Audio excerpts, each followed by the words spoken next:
Hello YouTube, my name is Neil and we're studying for the MCATs today. We're in the Behavioral Sciences Review. Chapter 6, Identity and Personality. Social psychologists are concerned with how our social lives influence the ways in which we perceive ourselves. Specifically, researchers have focused on the influence that other people's views, our social roles, and our group memberships have on our perceptions of who we are. Who are you? If you're like most people, you could probably answer that question in many different ways. You might list your physical characteristics, your family relationships, your emotional tendencies, or your skills and talents. In fact, many introductory psychology courses include an exercise in which students are asked to make a list of answers to the question, "Who am I?" Completing this list gives these students a glimpse into their identity and personality. These ideas form the core of the study of psychology, in which the general goal is explaining our thoughts and behaviors. In this chapter, we'll discuss both of these concepts and review the key theorists and their approaches to answering the question of who we are.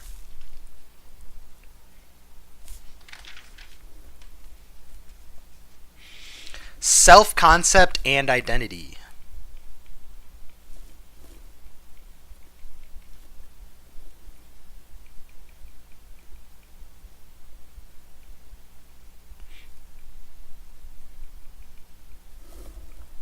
When you look in the mirror, who do you see?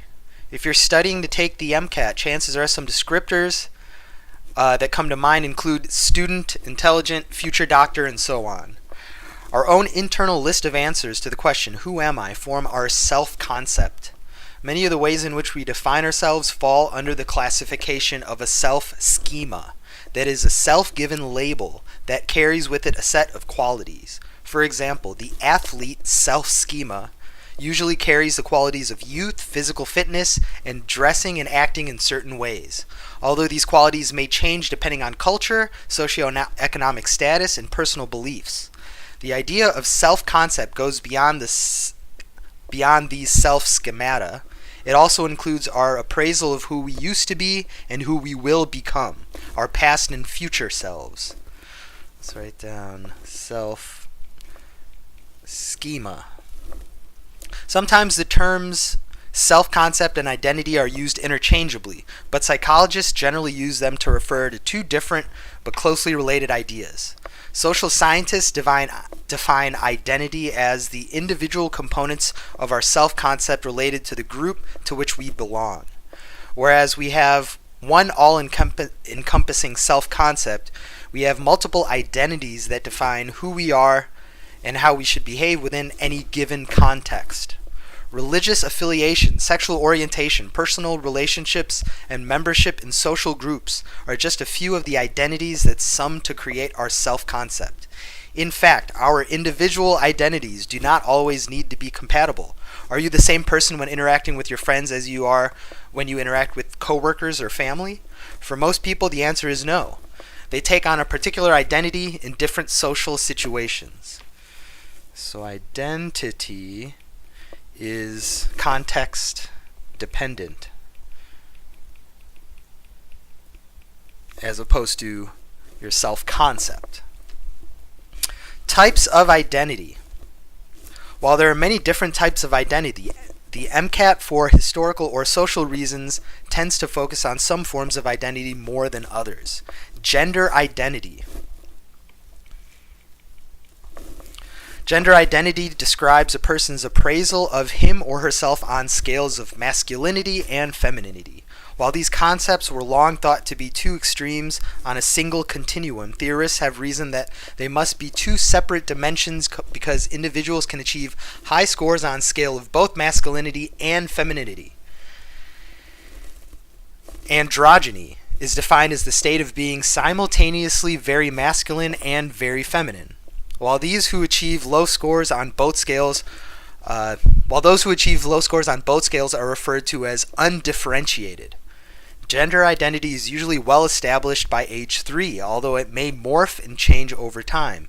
Some theories, such as the theory of gender schema, hold that key components of gender identity are transmitted through cultural and societal means. Keep in mind that gender identity is not necessarily tied to biological sex or sexual orientation, although in most Western cultures these concepts are seen as closely related. While it is typical of most cultures to view gender as a strictly binary concept, many cultures consider a third gender. For example, the people of Samoa refer to androgynous but biologically male individuals as fa'afafine. To the Samoans, the fa'afafine are seen as an important social caste and are accepted as equals, although this is not always the case for third genders across all cultures. So in gender, they're describing masculinity and femininity on different axes.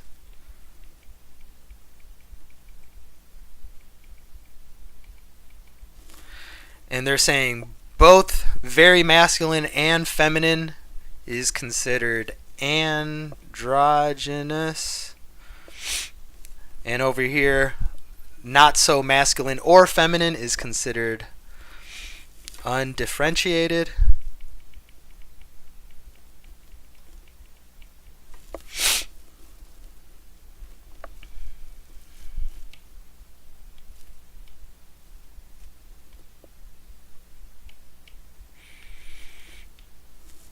And the concept of gender schema.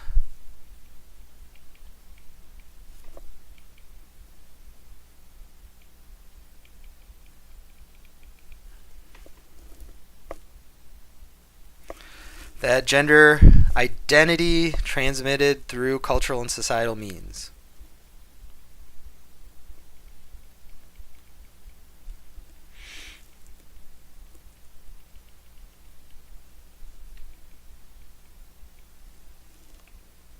Through cultural, societal means.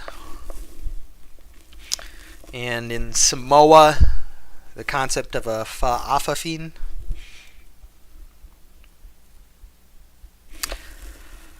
Ethnic and national identity.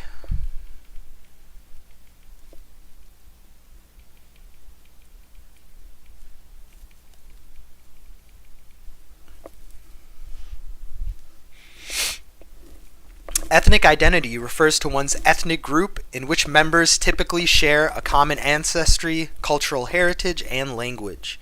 Many social psychologists study the ways in which our ethnic identity influences our perspectives of ourselves. In a 1947 study, Kenneth and Mamie Clark explored ethnic self-concepts among ethnically white and black children using a doll preference task. The experimenter showed each child a black doll and a white doll, and asked the child a series of questions about how the child felt about the dolls. The majority of both white and black children preferred the white doll. This study was important because it highlighted the negative effects of racism and minority group status on the self-concept of black children at the time.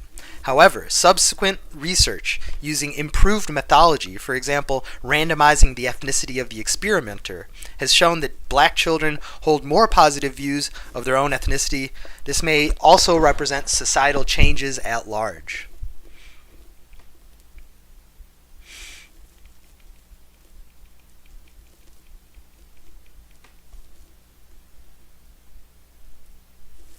Ancestry, cultural heritage, and language.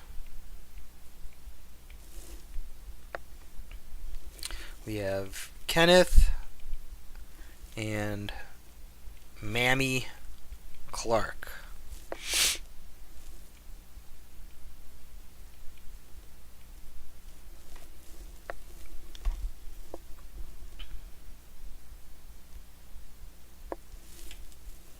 While ethnicity is largely an identity into which we are born, nationality is based on political borders.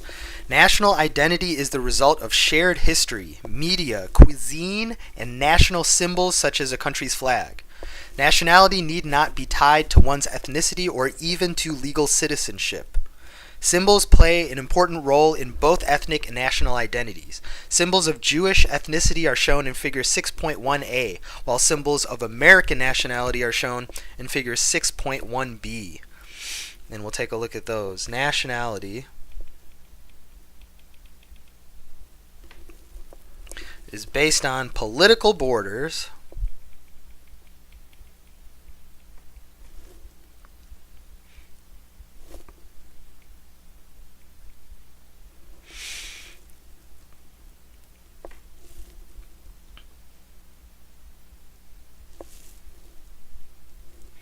shared history,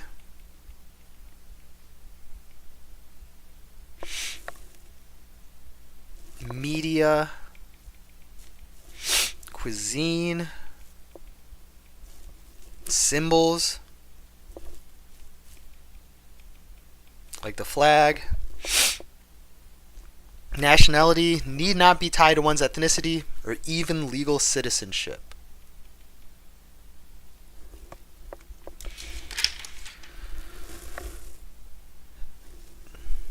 Jewish ethnic symbols and American national symbols. Apple pie and baseball. Jewish symbols include a menorah, a dreidel. And what do we call these donuts?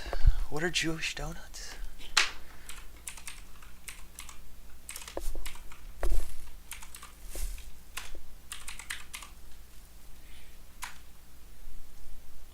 Sufganiyah, Jewish donuts.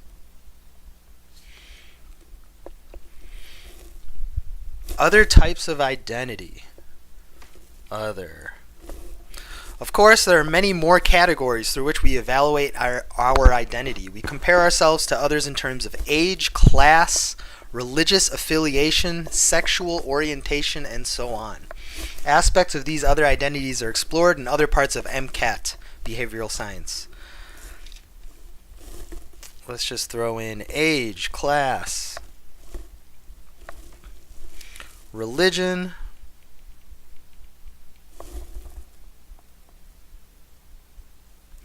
sexual orientation,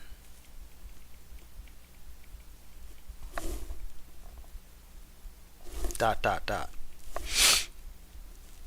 It is important to know that there are several factors that determine which identity will be enacted in particular situations. It is believed that our identities are organized according to a hierarchy of salience, such that we let the situation dictate which identity holds the most importance for us at any given moment. For instance, male and female college students in same-sex groups are less likely to list gender in their self-descriptions than students in mixed gender groups. Furthermore, researchers have found that the more salient the identity, the more we conform to the role expectations of the identities, the more we conform to the role expectations of the identities. Salience is determined by a number of factors, including the amount of work we have invested into the identity, the rewards and gratification associated with the identity, and the amount of self-esteem we have associated with the identity.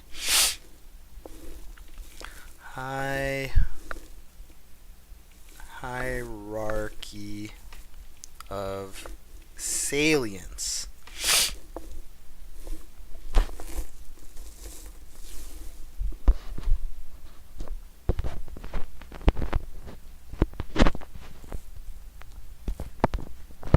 Self-evaluation. Our individual self-concept plays a very important role in the way we evaluate and feel about ourselves. Self-Discrepancy Theory maintains that each of us has three selves. Our self-concept makes up our actual self, the way we see ourselves as we currently are. Our ideal self is the person we would like to be, and our ought self is our representation of the way others think we should be. Generally, the closer these three selves are to one another, the higher our self-esteem or self-worth will be.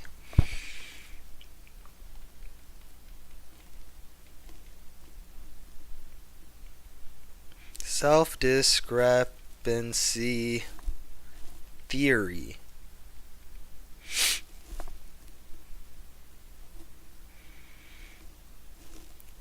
our actual self,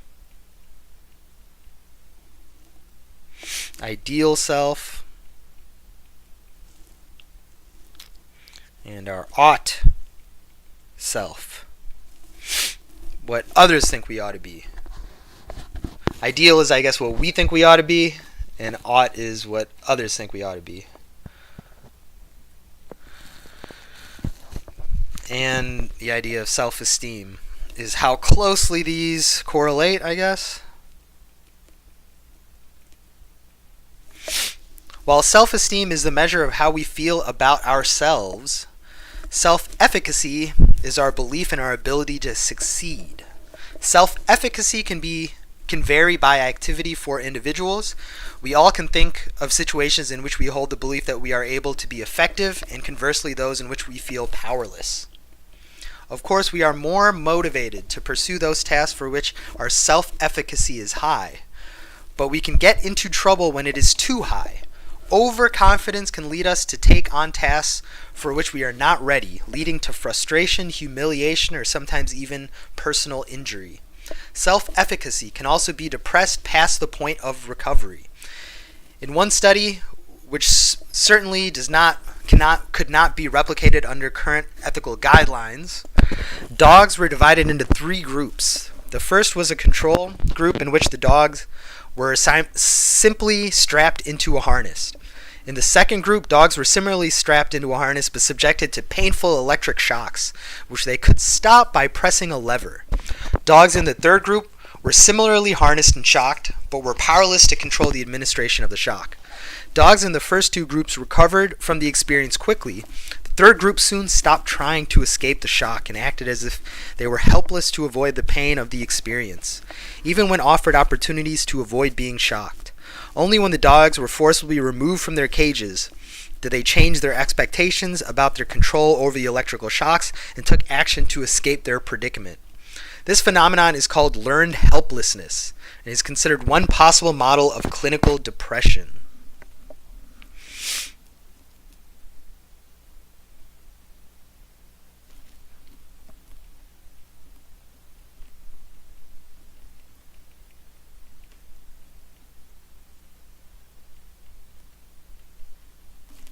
Self-esteem is how we feel about ourselves, while self-efficacy is how successful we think we are, or could be.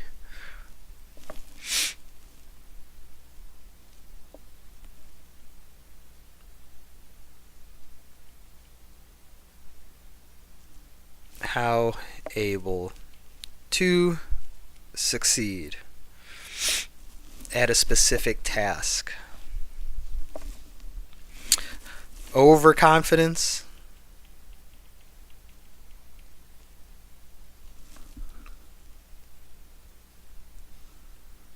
and then learned helplessness.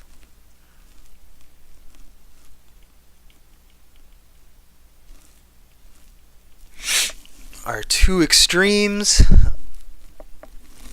Locus of control is another core self-evaluation that is closely related to self-concept.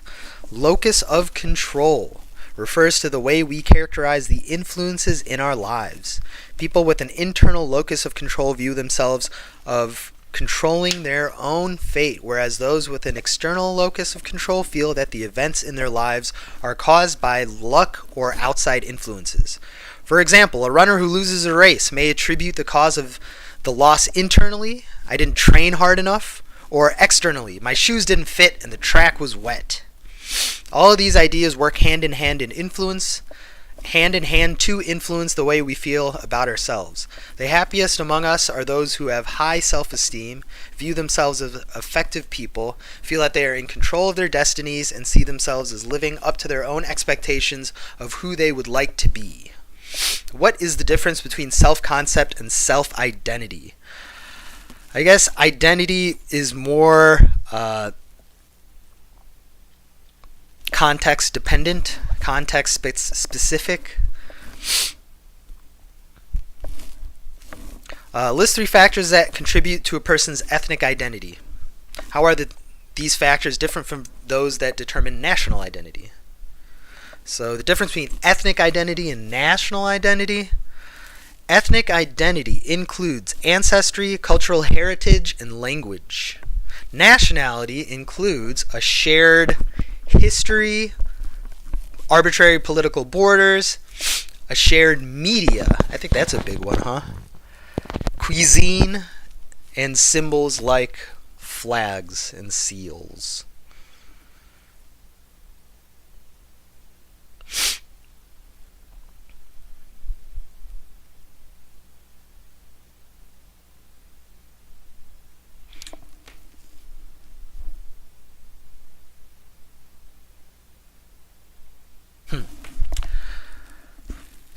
Three, a high school student fails a history test. How might a student with an internal locus of control interpret this event? And what about a student with an external locus of control? So if you feel responsible and you fail a test, then you think I didn't study hard enough.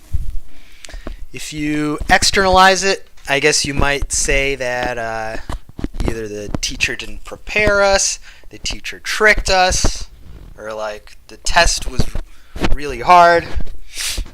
Or you could say, like, I was having a bad day, man. I didn't get a lot of sleep. Let's see how they answer these questions.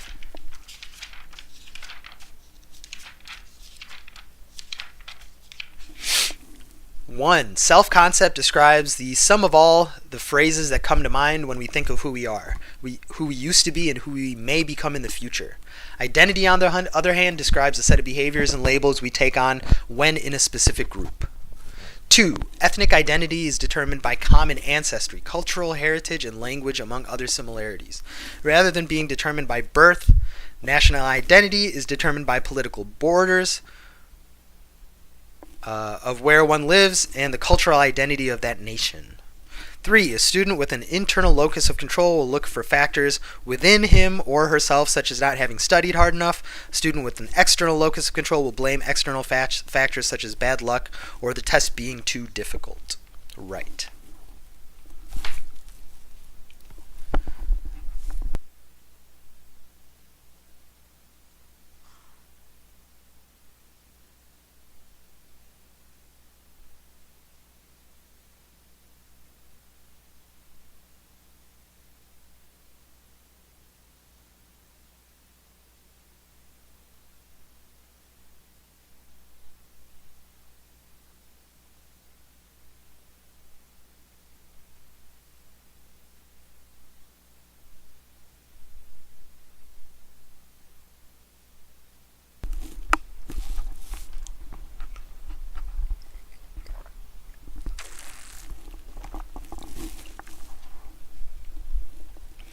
Six point two, formation of identity.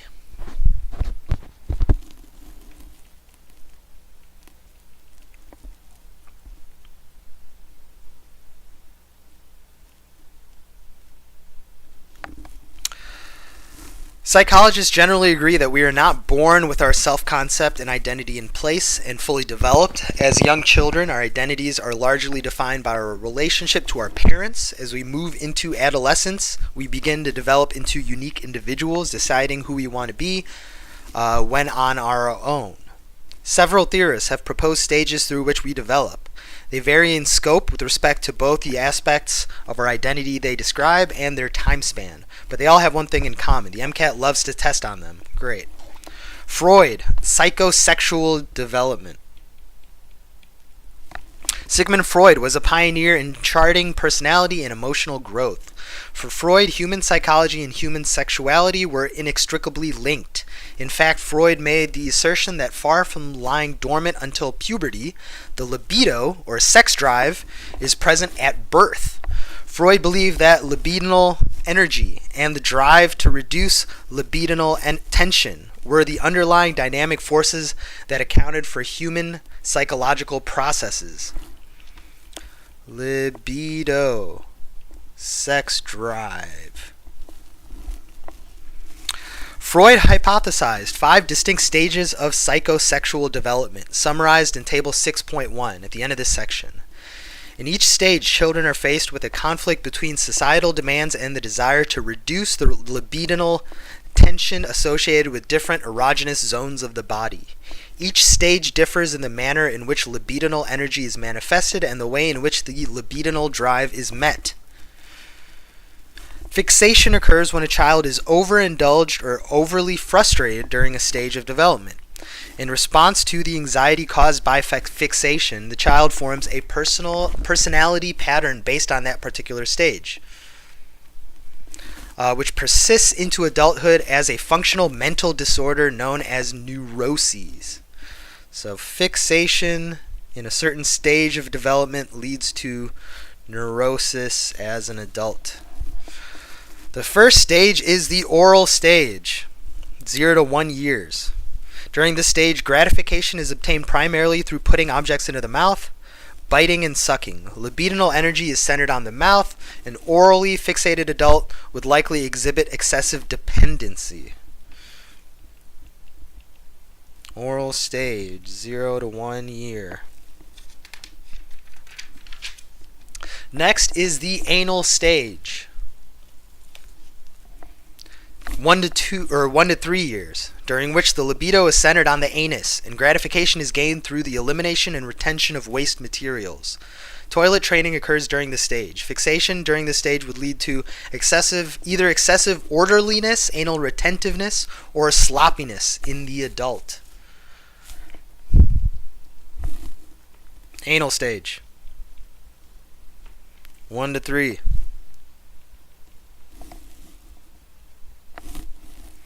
The phallic or Oedipal stage, 3 to 5 years, centers on resolution of the Oedipal conflict for male children or the analogous Electra conflict for female children. In Freud's view, the male child envies his father's intimate relationship with his mother and fears castration at his father's hands. He wishes to eliminate his father and possess his mother, but the child feels guilty about these wishes. To successfully resolve the conflict, he deals with his guilty feelings by identifying with his father, establishing his sexual identity, and internalizing moral values. Also, the child, to a large extent, de-eroticizes or sublimates his libidinal energy. This may be expressed through collecting objects or focusing on schoolwork. Freud did not elaborate much on the Electra complex, although he theorized a similar desire. Because females cannot have castration fear, instead they are thought to have penis envy, girls are expected to exhibit less stereotypical female behavior and be less morally developed in this theory.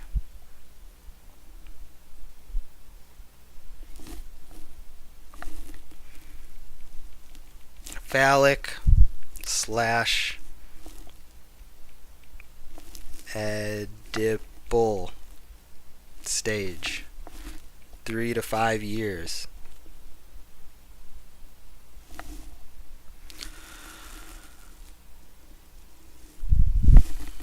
And some more notes. Oedipus complex and Electra are synonymous.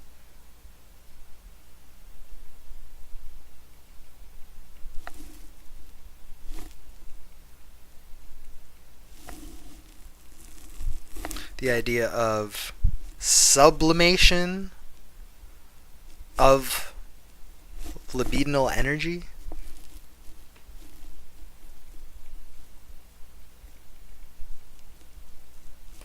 Obviously a different kind of sublimation than we learned in chemistry.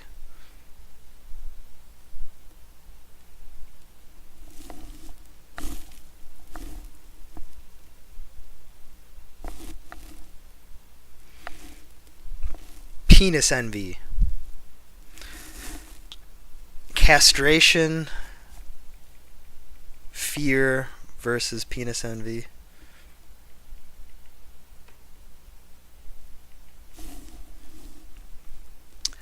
Once the libido is sublimated, the child has entered the stage called latency, which lasts until puberty is reached. Latency. Up until puberty.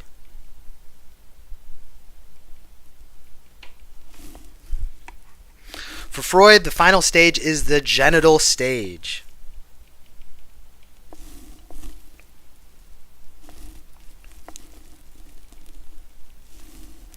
Beginning in puberty and lasting through adulthood. According to Freud, If prior development has proceeded correctly, the person should enter into healthy heterosexual relationships at this point.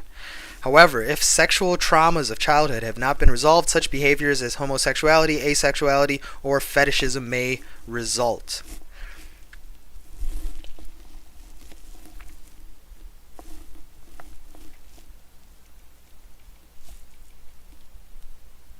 Puberty on.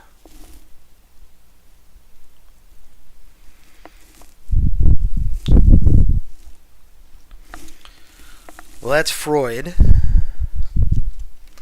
You can kind of see how kind of dated it is, isn't it? Next, Erickson. Psychosocial development. Erickson's stages of personality development are based on a series of crises that derive from conflicts between needs and social demands. As such, psychosocial theory emphasizes emotional development and interactions with the social environment. According to Erickson, it is possible to fail at resolving the conflicts central to any given stage of development, but this does not mean that mastery of each stage is required to move on to the next. Instead, Erickson viewed successful resolution of a stage marked by answering an essential existential question, to imbue an individual with skills and traits that are carried through subsequent stages. Erickson's stages are summarized in Table 6.2 at the end of this section.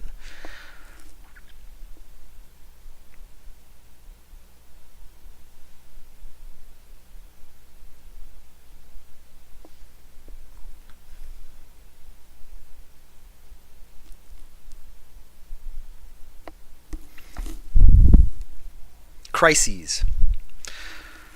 All right, the first such conflict is that of trust versus mistrust, 0 to 1 year old. Trust versus mistrust.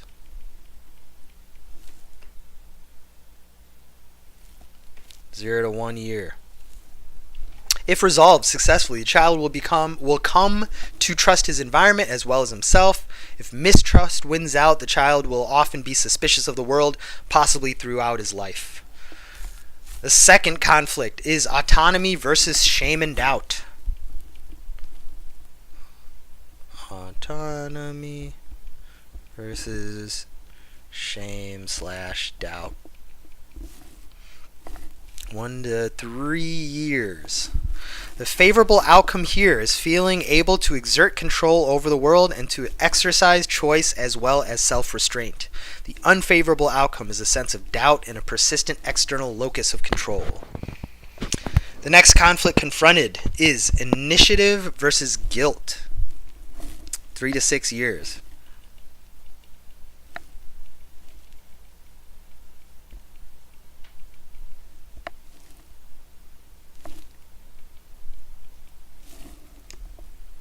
Favorable outcomes include a sense of purpose, the ability to initiate activities, and the ability to enjoy accomplishment. If guilt wins out, the child will be so overcome with fear of punishment that the child may either unduly restrict himself or may overcompensate by showing off. If the conflict of industry versus inferiority, 6 to 12 years, is resolved favorably, the child will feel competent, be able to exercise his or her abilities and intelligence in the world, and be able to affect the world in the way that the child desires. Unfavorable resolution results in a sense of inadequacy, a sense of inability to act in a competent manner, and low self-esteem. Industry versus inferiority. 6 to 12.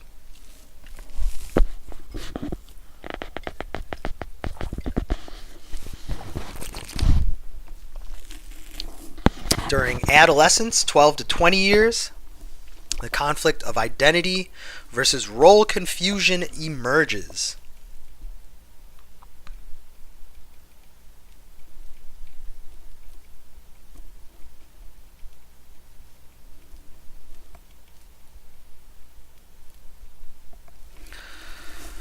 This stage encompasses what Erickson termed physiological revolution. The favorable outcome is fidelity, the ability to see oneself as a unique and integrated person with sustained loyalties. Unfavorable outcomes are confusion about one's identity and an amorphous personality that shifts from day to day.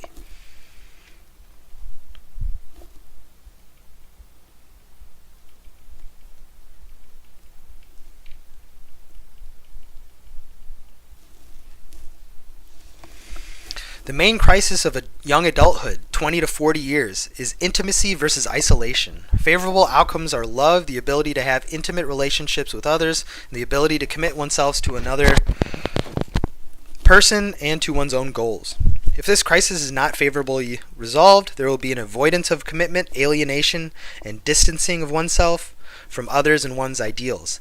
Isolated individuals are either withdrawn or capable of only superficial relationships with others.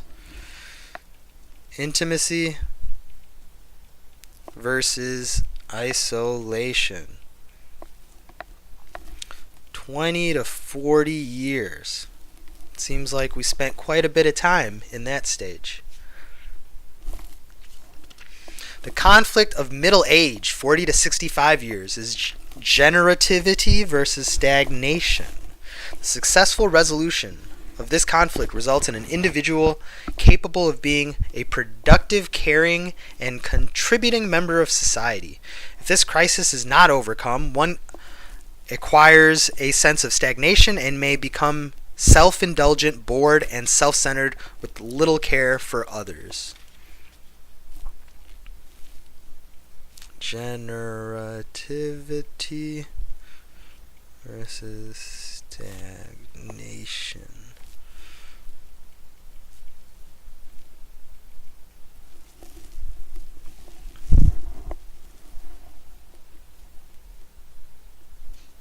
So, like, the issue of being a contributing member of society doesn't really get solved until it's practically over, right? Like 65 years, you're getting ready to retire. Finally, old age. Above 65 years brings about the crisis of integrity versus despair. If favorably resolved, we will see wisdom, which Erickson defined as detached concern with life itself, with assurance in the meaning of life, dignity, and an acceptance of the fact that one's life has been worthwhile, along with a readiness to face death. If not favorably resolved, there will be feelings of bitterness about one's life, a feeling that life has been worthless, and at the same time, fear over one's own impending death. Integrity.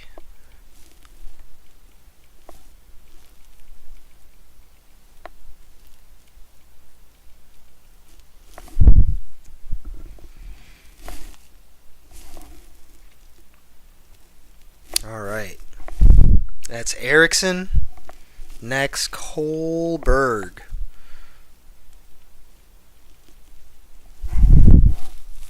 And moral reasoning.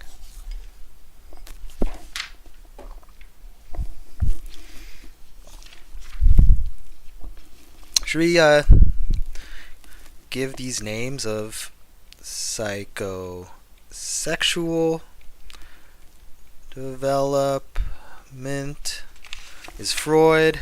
Erickson is psychosocial development.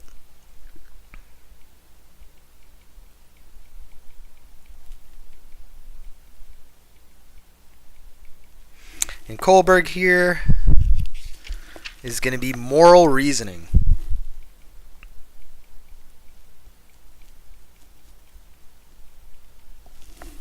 Lawrence Kohlberg's theory of personality development focuses on resolving conflicts or urges, but rather on the focuses not on resolving conflicts or urges, but rather on the development of moral thinking. Kohlberg reasoned that, as our cognitive abilities grow, we are able to think about the world in more complex and nuanced ways. And this directly affects the ways in which we resolve moral dilemmas and perceive the notion of right and wrong.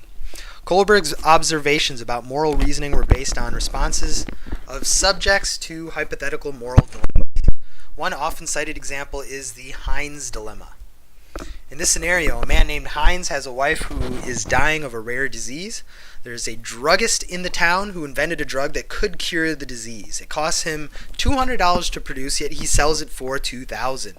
Heinz cannot afford this price, so he goes to the druggist and asks him if he would lower the price, a request that the druggist refuses. Desperate to save his wife, Heinz breaks into the druggist's office one night and steals the medication. Kohlberg presented dilemmas such as this one to volunteers and asked them to explain whether the characters in the story acted morally and why or why not.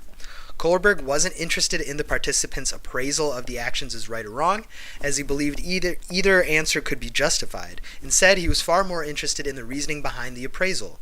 Based on the participants' responses, Kohlberg organized moral reasoning into 6 distinct stages, ranging from the concrete to the abstract. He then organized these stages into 3 phases, consisting of 2 stages each. Kohlberg's stages are summarized in Table 6.3.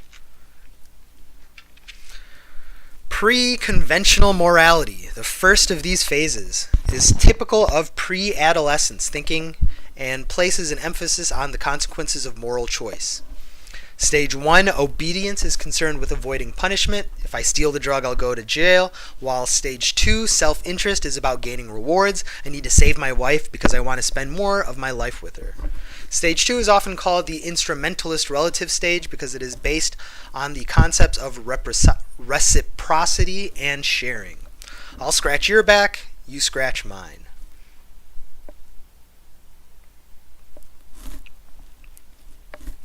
So,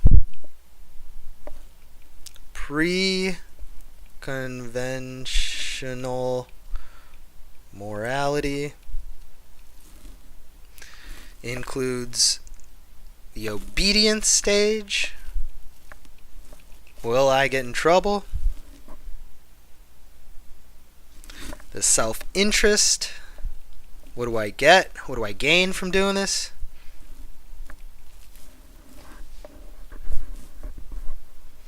Also called instrumental relativist stage. Second phase. Well, these all occur before adolescence. Should I write that down as well? Pre-adolescent.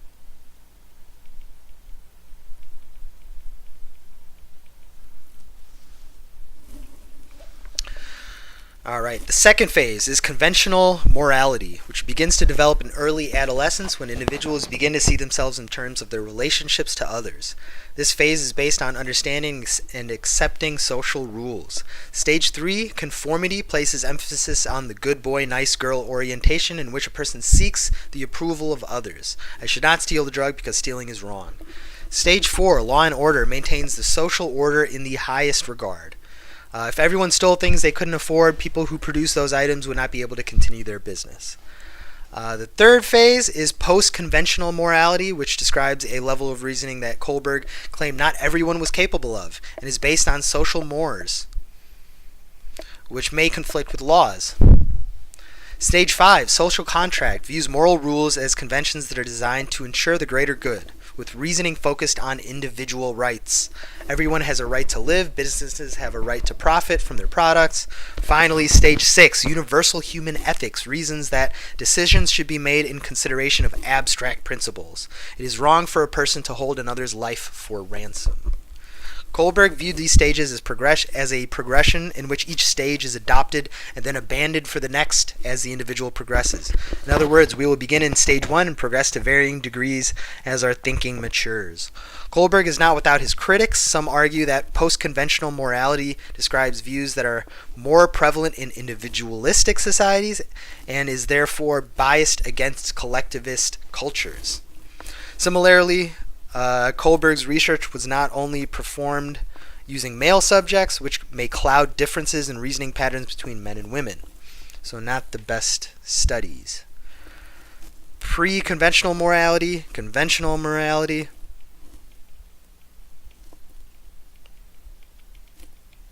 And post-conventional morality. Conventional morality includes conformity,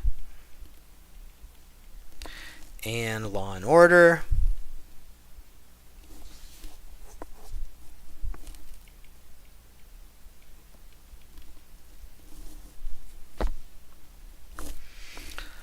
Post-conventional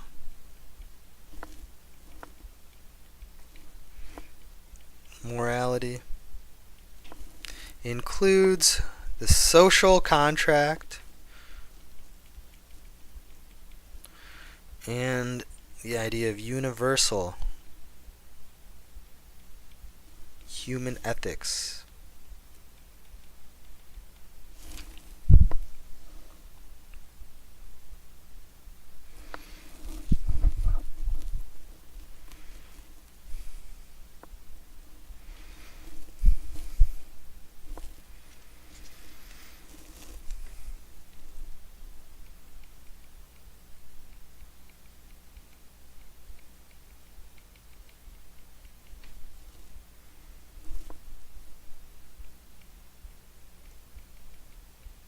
Some people don't even reach the post-conventional stage.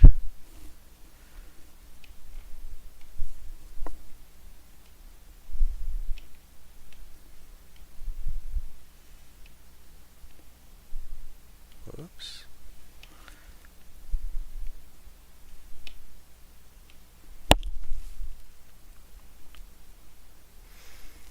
Let's add some more color up here too. Let's go.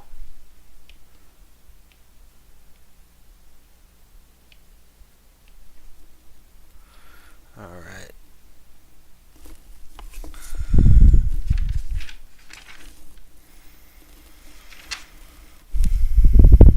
Vygotsky,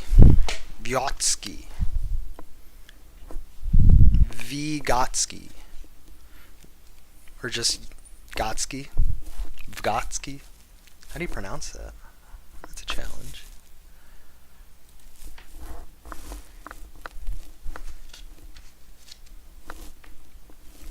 Vygotsky. Cultural and biosocial development.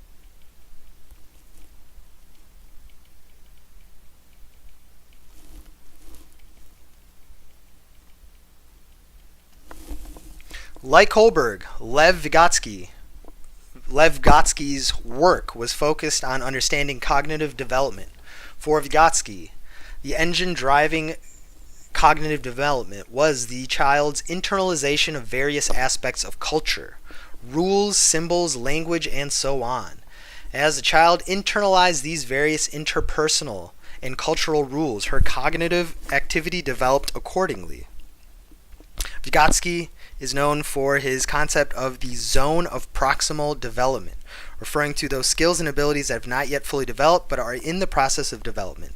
Gaining these skills successfully requires the help of a more knowledgeable other, typically an adult. For example, a child may struggle to ride a bicycle on her own, but with the help and guidance of a parent, she may be successful.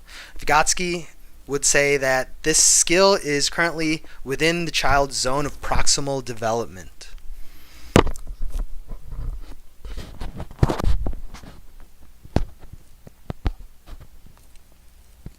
Internalization of culture. Zone.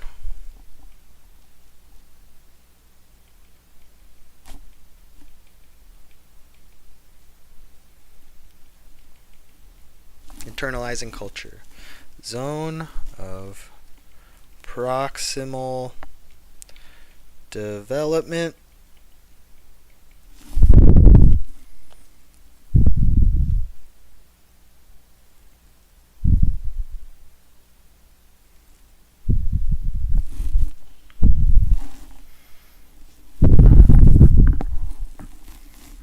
So, being an apprentice, having somebody more advanced to learn from. The influence of others on identity.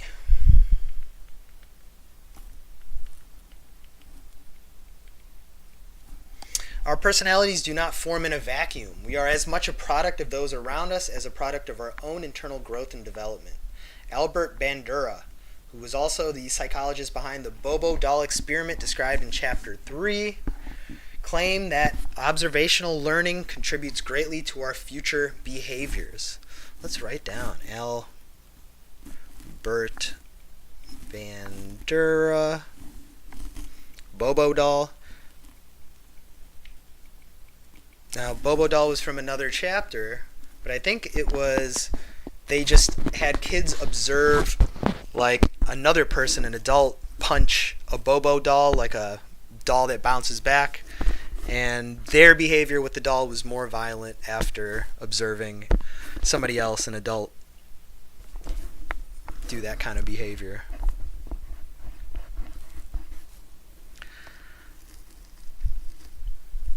Alright, so young children observe and encode the behaviors they see in others and may later imitate these behaviors.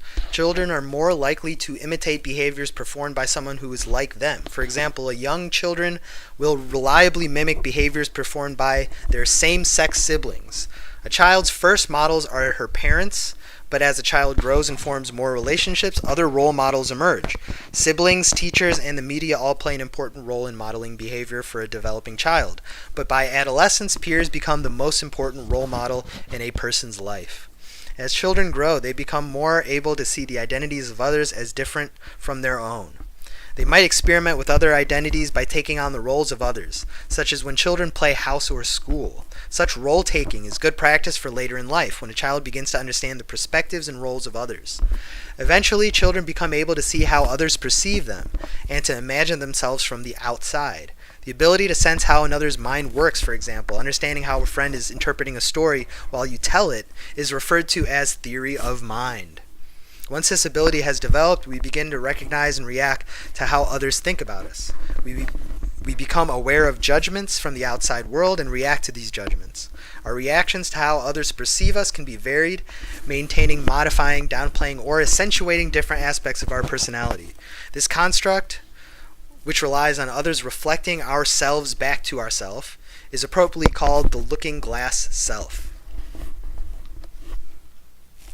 Alright. Role-taking, role-playing as children in play. The ability to understand that somebody else has a different mind than you. Theory of mind.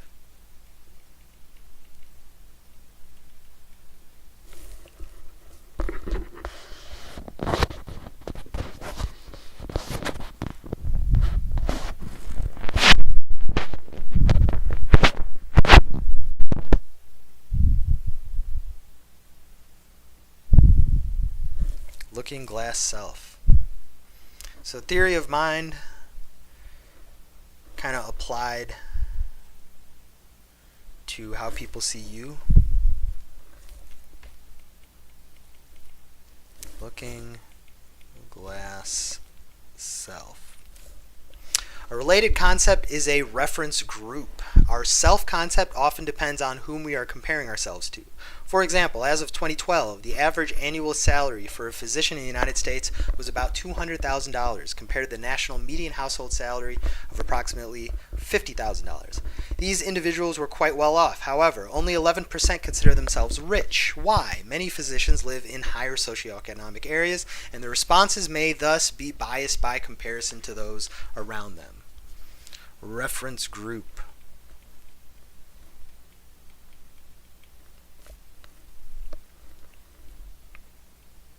Regardless of how rich you are, you probably live in a neighborhood where people have a similar socioeconomic status, and thus you seem normal.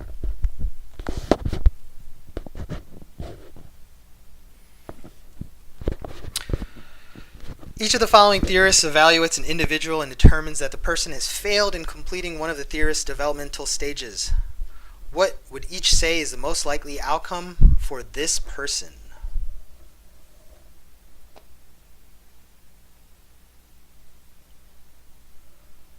So what is the effect of failing one of the stages?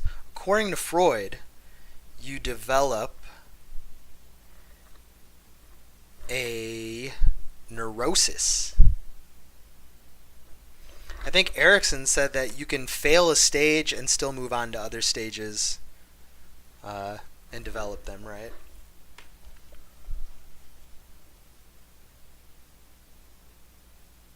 Kohlberg said that you like graduate from stages, so you abandon the pre-conventional morality when you become conventional morality.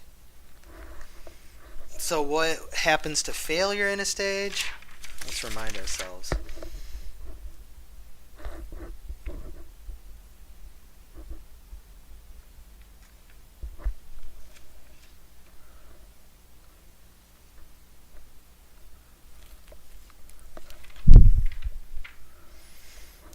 So we all begin in stage one and progress to varying degrees as our thinking matures. So some people never get to the later stages.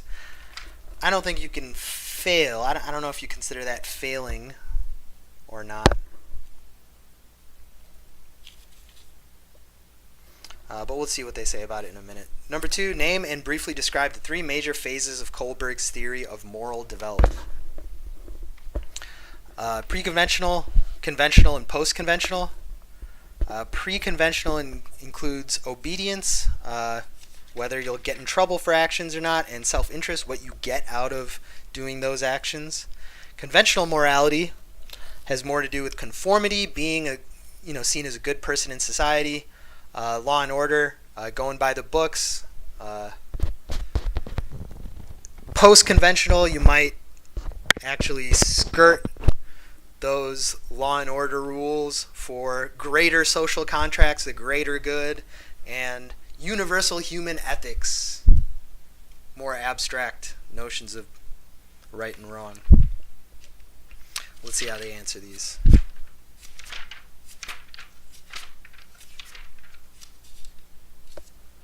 One, Freud would say that the individual has become fixated in that stage and will display the personality traits of that fixation for the rest of his or her life. You're doomed forever. Erickson would say that the individual will still move through subsequent phases, but will be lacking the skills and virtues granted by successful resolution of that stage. So you're just missing one skill. Kohlberg would say that the individual was incapable of reasoning at the level of failure, and that the individual would use the reasoning described in previous stages to resolve moral dilemmas. So you don't graduate, you just stay in a stage, never really progressing. 2, pre-conventional. Reasoning is based on individual rewards and punishments. Conventional reasoning is based on relationship of the individual to society. And post-conventional reasoning is based on abstract principles.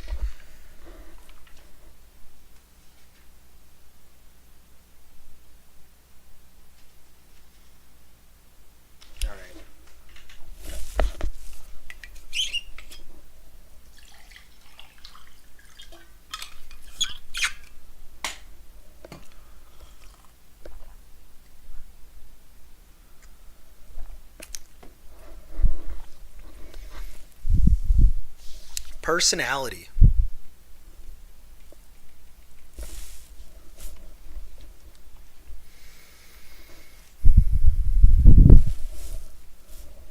We've seen that identity is the way we define ourselves. Personality, while similar, describes the set of thoughts, feelings, traits, and behaviors that are characteristic of the individual across time and different locations. In a way, identity describes who we are, while personality describes how we act and react to the world around us. There are many different theories of personality, and different theorists within each category espouse sometimes conflicting views in an attempt to describe behavior. Like the various theories of development discussed earlier in this chapter, some of these ideas have been discredited, and so will only be tested on the MCAT from a historical perspective. We can categorize theories of personality into 4 areas: psychoanalytic or psychodynamic, humanistic, which is also called phenomenological, type and trait, and behaviorist. There are great differences between and within these divisions in how personality is defined and how abnormal personalities are explained.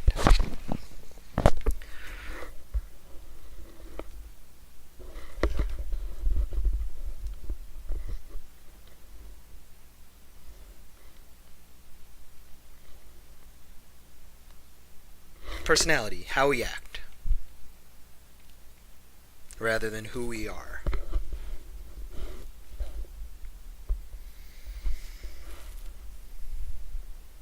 All right, the psychoanalytic perspective. Psychoanalytic or psychodynamic theories of personality contain some of the most widely varying perspectives on behavior. But they all have in common the assumption of unconscious internal states that motivate the overt actions of individuals and determine personality. Most noteworthy supporter of the psychoanalytic theory is Freud. Back to Freud.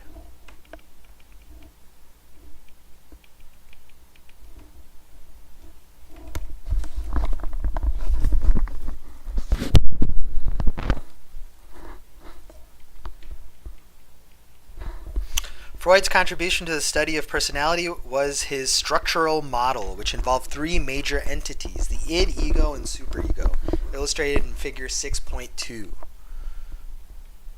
Id, ego, superego. The id consists of all the basic, primal, inborn urges to survive and reproduce. It functions according to the pleasure principle, in which the aim is to achieve immediate gratification to relieve any pent-up tension. The primary process is the id's response to frustration. Obtain satisfaction now, not later. Mental imagery, such as daydreaming or fantasy, that fulfills this need for satisfaction is termed wish fulfillment. Id.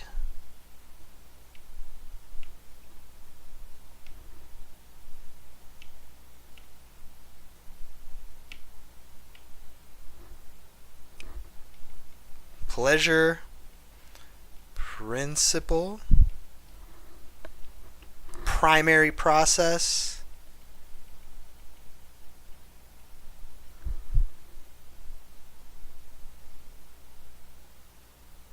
wish fulfillment,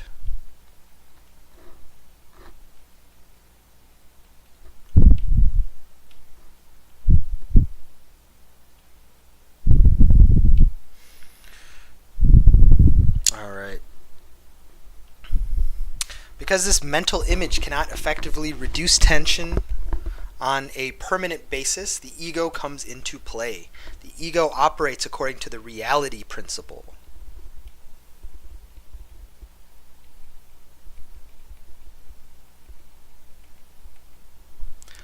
Taking into account objective reality as it guides or inhibits the activity of the id and the id's pleasure principle. This guidance is referred to as the secondary process. Secondary process. The aim of the reality principle is to postpone the pleasure principle until satisfaction can actually be obtained. It must be emphasized that while the ego suspends the workings of the primary process, it does so only to meet the demands of objective reality. The mutual give and take of the ego and reality promotes the growth of perception, memory, problem solving, thinking, and reality testing. The ego can be understood to be the organizer of the mind. It receives its power from and can never be fully independent of the id.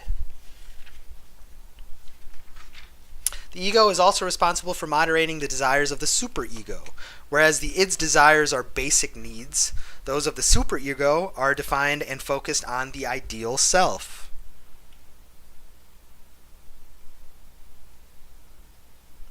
Superego is the personality's perfectionist, judging our actions and responding with pride to our accomplishments and guilt at our failures. The superego can be divided into two subsystems, both of which are a reflection of the morals taught to a child by his caregiver. The conscience is a collection of the improper actions for which a child is punished, and the ego ideal consists of those proper actions for which a child is rewarded. Ultimately, a system of right and wrong substitutes for parental rewards and punishments. The conscious and the ego ideal.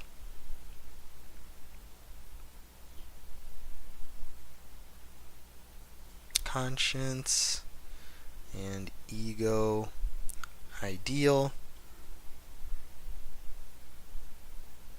Freud also stated that our access to the id, ego, and superego falls into three main categories. Thoughts to which we have conscious access, thoughts that we aren't currently aware of, preconscious, and thoughts that have been repressed, unconscious. Note that the term subconscious is often erroneously used to refer to Freud's unconscious mind.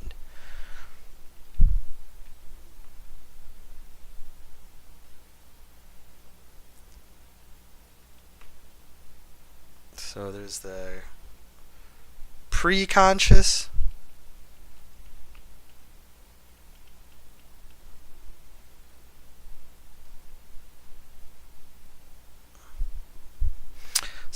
first conscious, preconscious, and unconscious. So let's go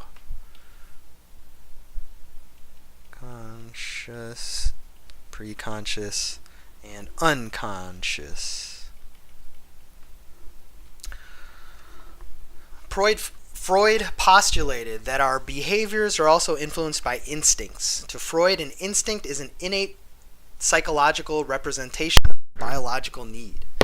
Instincts are the propelling aspects of Freud's dynamic theory of personality and fall into two types: life and death instincts.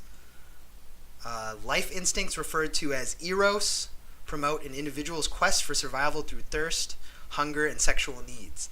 Death instincts, referred to as thanatos, represent an unconscious wish for death and destruction. Thanatos was proposed by Freud as a response to his observations of victims of trauma reenacting or focusing on their traumatic experiences. Interesting. Instincts can be eros, life instincts, and thanatos, death instincts. The ego's recourse for relieving anxiety caused by the clash of the id and superego is through defense mechanisms. All defense mechanisms have two common characteristics. First, they deny, falsify, or distort reality. Second, they operate unconsciously. There are 8 main defense mechanisms: repression, suppression, regression, reaction formation, projection, rationalization, displacement, and sublimation. Defense mechanisms include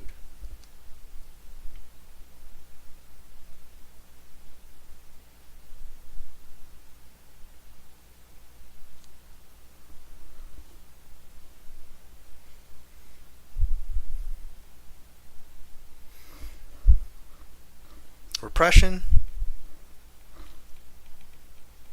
suppression, regression, reaction formation,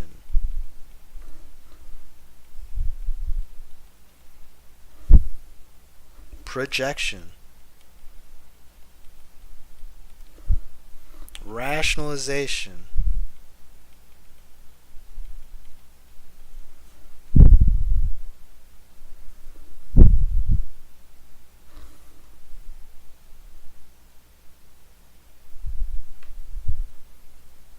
and 2 more: displacement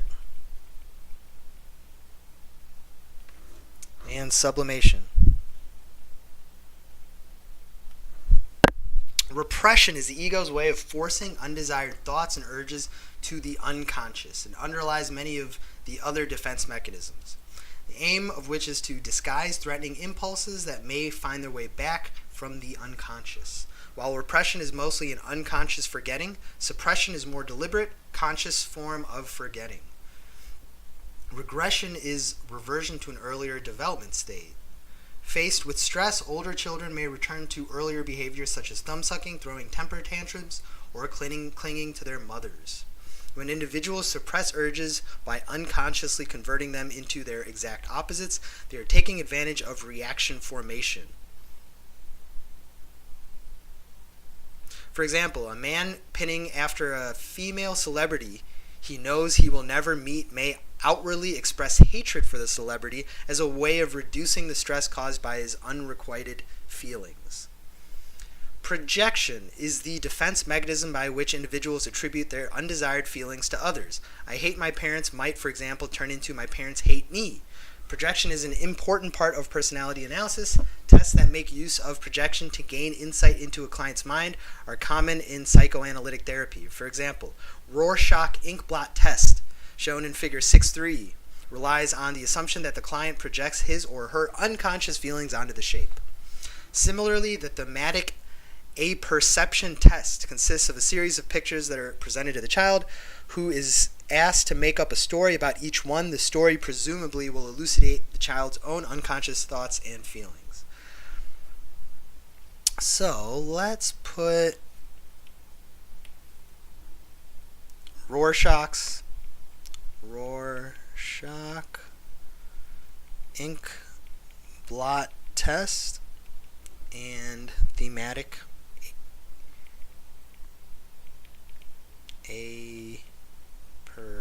apperception test have to do with projection, specifically. Rationalization is the justification of behaviors in a manner that is acceptable to the self and society.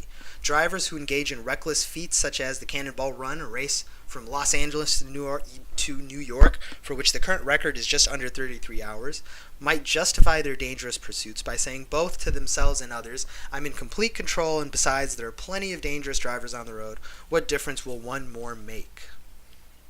Rationalization.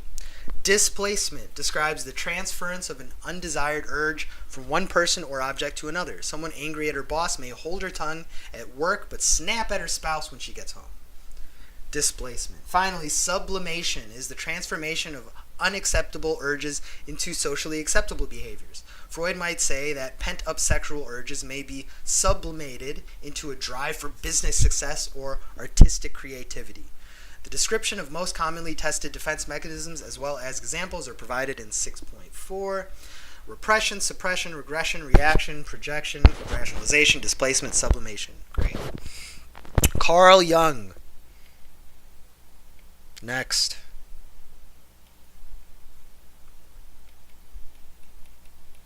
Carl Jung.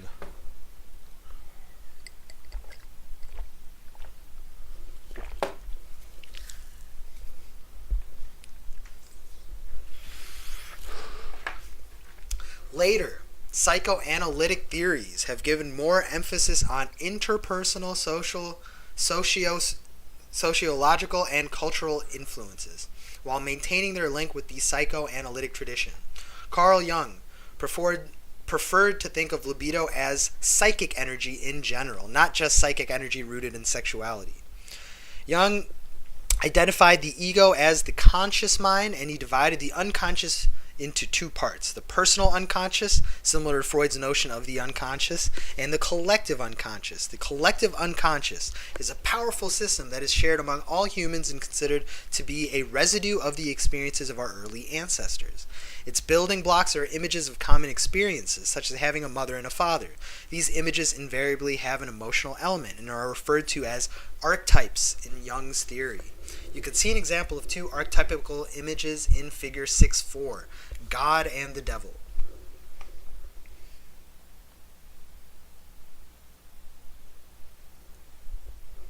So there's the conscious and unconscious.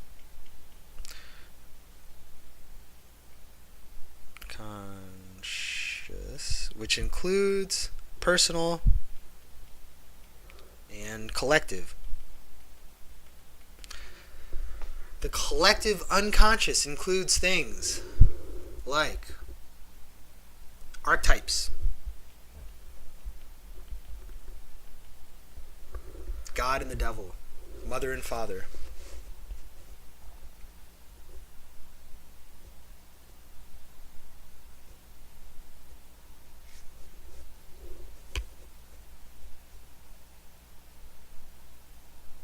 Alright, there are several important Jungian archetypes. The persona is likened to a mask that we wear in public, and it is part of our personality that we present to the world. Like our identity, Jung described the persona as adaptive to our social interactions, emphasizing those qualities that improve our social standing and suppressing our other, less desirable qualities. The anima, feminine, and the animus, masculine, describe sex inappropriate qualities. In other words, feminine behaviors in males and masculine behaviors in females. For example, in Jung's theory, the anima is a suppressed female quality in males that explains emotional behavior, described by Jung as a man's inner woman, while the animus is the analogous male quality of females that explains power-seeking behavior, a woman's inner man. Persona,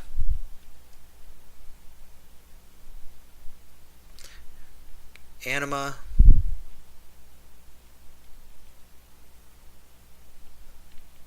feminine, the inappropriate feminine in a man, I guess.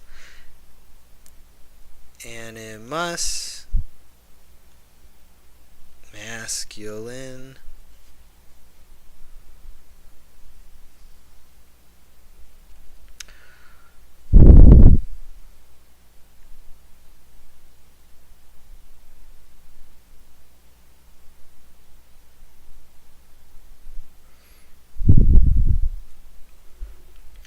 The shadow archetype is responsible for the appearance of unpleasant and socially reprehensible thoughts, feelings, and actions in our consciousness. The self, to Jung, was the point of intersection between the collective unconscious, the personal unconscious, and the conscious mind. The self strives for unity. Jung symbolized the self as a mandala, Sanskrit for circle, shown in figure 6.5. Jung saw the mandala, a symbol of the universe in Buddhism and Hinduism, as a mythic expression of the self, the reconciler of opposites and the promoter of harmony. Great. Let's write down the shadow.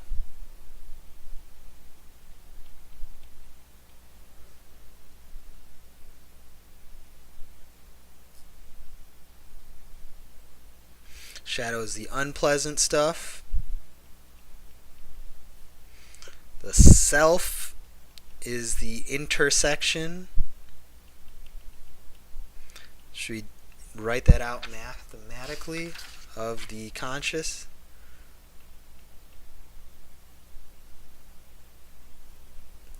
The personal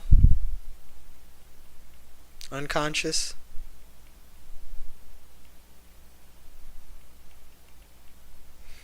And the collective unconscious.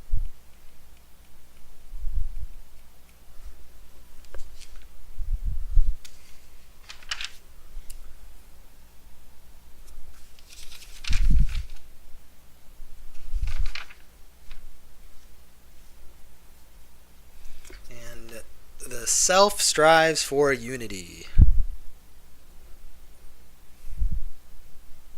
Persona is your mask.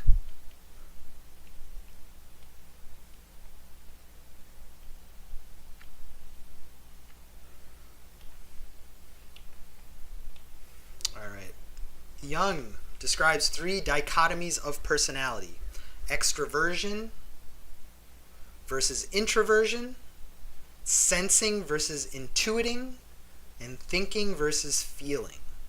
In most individuals, both sides of each dichotomy are present to some degree, but one tends to dominate. Jung's work laid the groundwork for creation of the Myers-Briggs Type Inventory, MBTI, a classic personality test. Each of Jung's three dichotomies and a fourth, judging versus perceiving, is labeled as a specific personality type, as shown in Figure 6.6.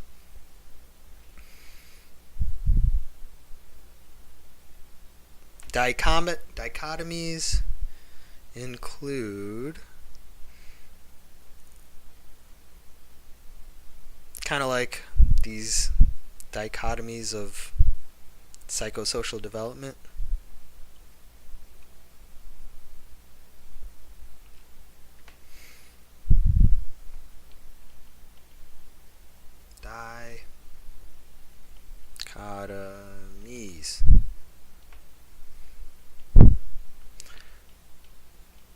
extraversion versus introversion.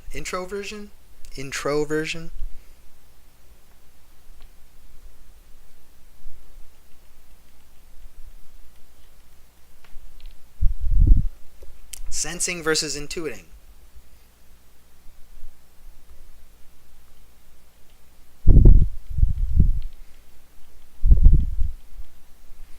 Sensing being objective information about the world. Intuiting is working with information abstractly. Thinking versus feeling. Thinking using logical and reason.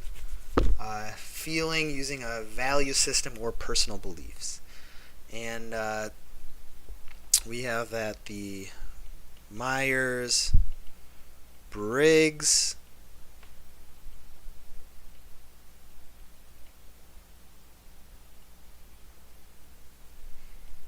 type inventory includes a fourth dichotomy of judging versus perceiving.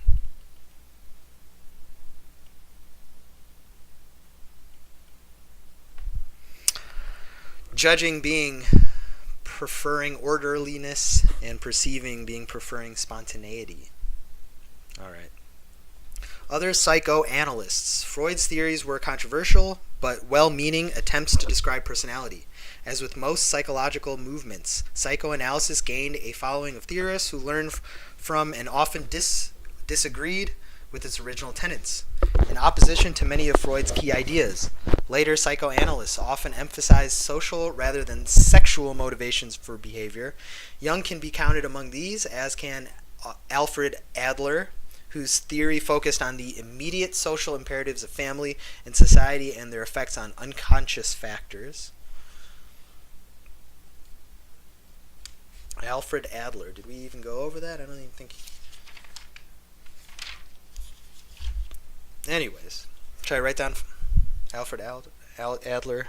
Sure. Others include Alfred Adler.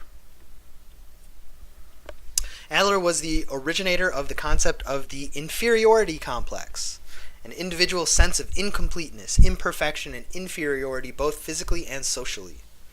According to Adler, striving for superiority drives the personality. This striving enhances the personality when it is oriented toward benefiting society, but yields disorder when it is selfish. Inferiority complex. The notions of the creative self and style for life were also important to Adler's theory. The creative self is the force by which each individual shapes his uniqueness and establishes his personality. Style of life represents the manifestation of the creative self and describes a person's unique way of achieving superiority. Family environment is crucial in molding the person's style of life.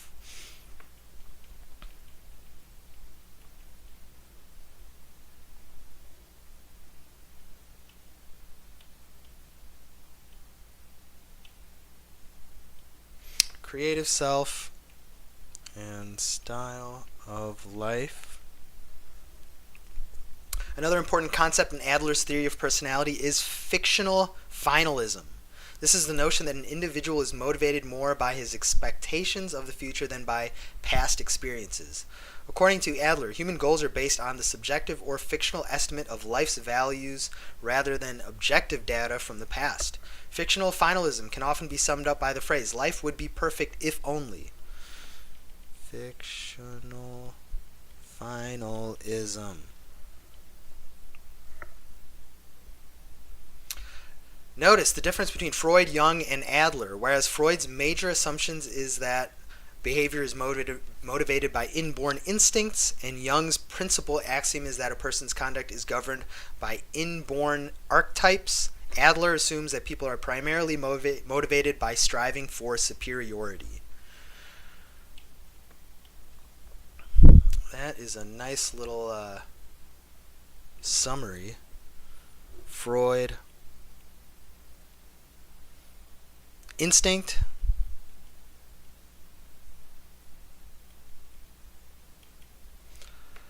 Jung, archetypes, Adler, superiority.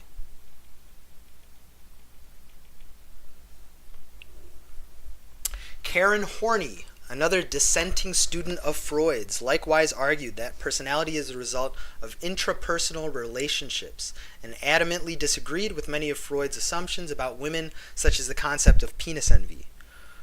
Horney postulated that individuals with neurotic personalities are governed by one of 10 neurotic needs. Each of these needs is directed toward making life and interactions bearable. Examples of such neurotic needs are the need for affection and approval, the need to exploit others, and the need for self-sufficiency and independence.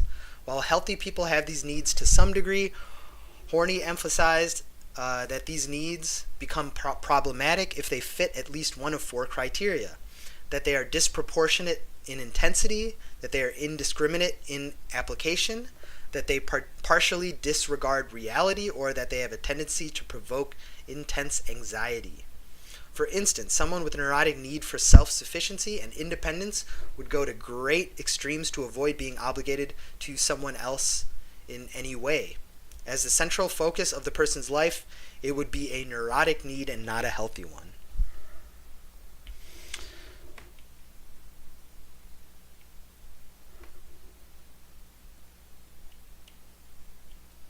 All right, Karen Horney.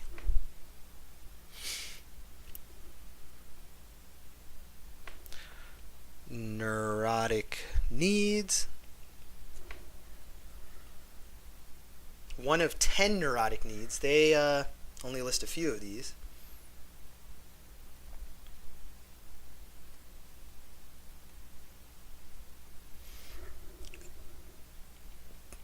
Neurotic needs become problematic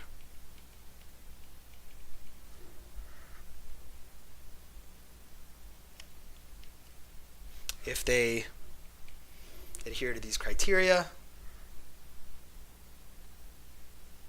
if they are disproportionate in intensity, they're very intense, indiscriminate,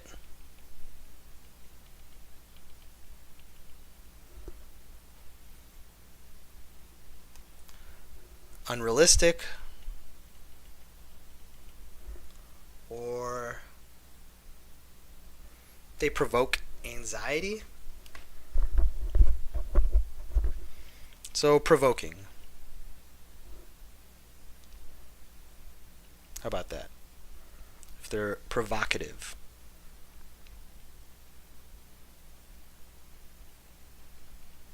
Is that how you spell provocative? Provocative.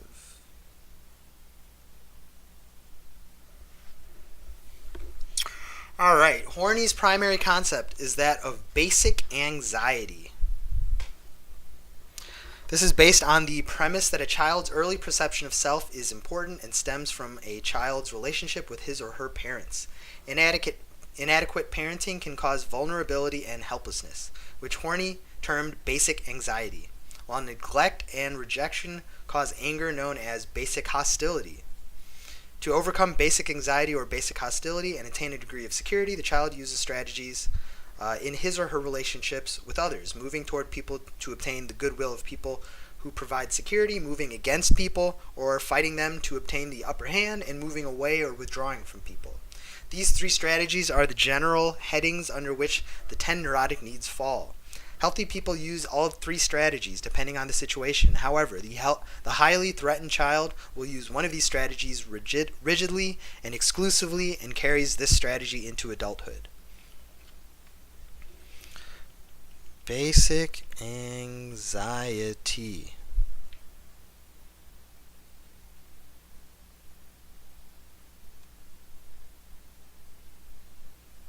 And basic hostility.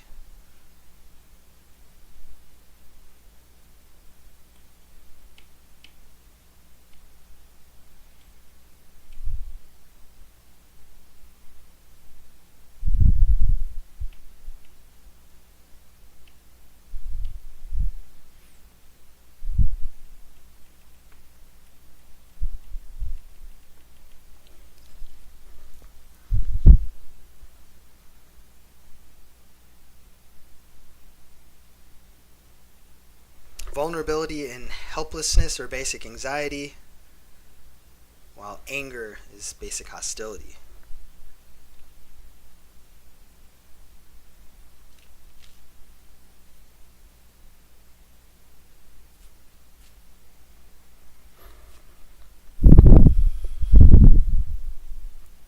And our strategies include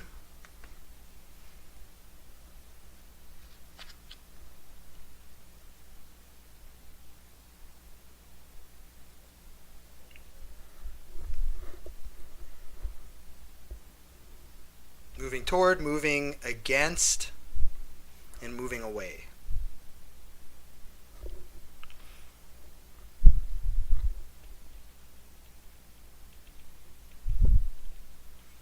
Move toward people you like. Move against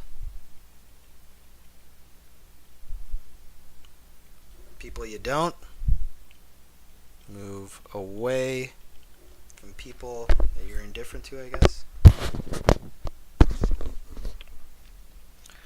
Withdrawing from people in general. Object relations theory also falls under the realm of psychodynamic theories of personality. In this context, object refers to the representation of parents or other caregivers based on subjective experiences during early infancy. These objects then persist into adulthood and impact our interactions with others, including the social bonds we create and our predictions of others' behavior.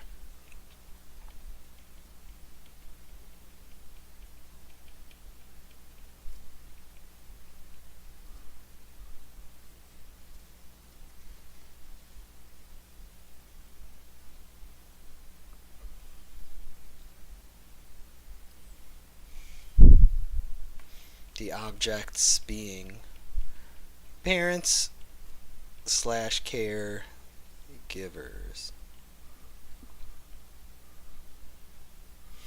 All right, the humanistic perspective. Humanism. The direct contrast to the psychoanalysts, who focus on sick individuals and their troubling urges. Humanistic or phenomenological theorists focus on the value of individuals and take a more person-centered approach, describing those ways in which healthy people strive towards self-realization. Humanism is often associated with Gestalt Therapy, in which practitioners tend to take a holistic view of the self, seeing each individual as a complete person rather than reducing him to individual behaviors or drives. For the humanist, our personality is the result of the conscious feelings we have for ourselves as we attempt to attain our needs and goals. Gestalt Therapy. Kurt Lewin's force field theory puts very little stock in constraints on personalities such as fixed traits, habits, or structures, such as the id, ego, and superego.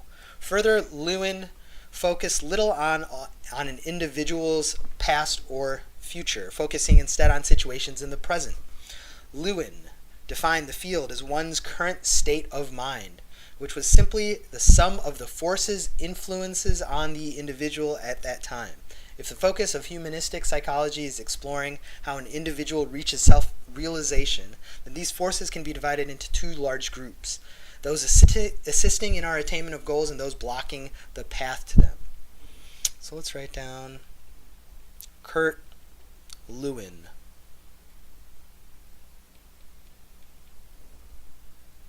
Force field theory.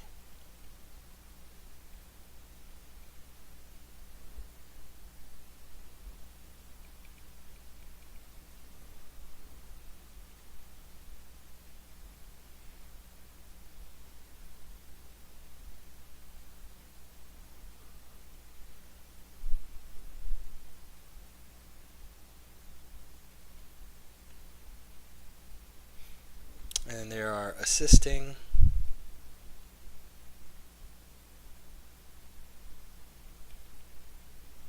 forces, and blocking.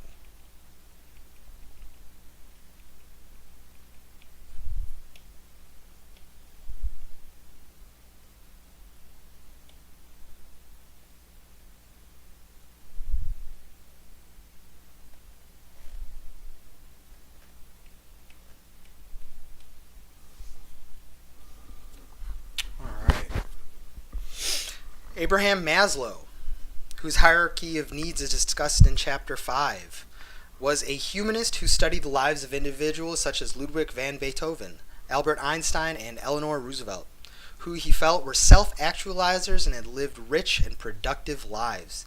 He identified several characteristics of these people had in common, including a non-hostile sense of humor, originality, creativity, spontaneity, and a need for some privacy. According to Maslow, self-actualized people are more likely than people who are not self-actualized to have what we call peak experiences, profound and deeply moving experiences in a person's life that have important and lasting effects on the individual.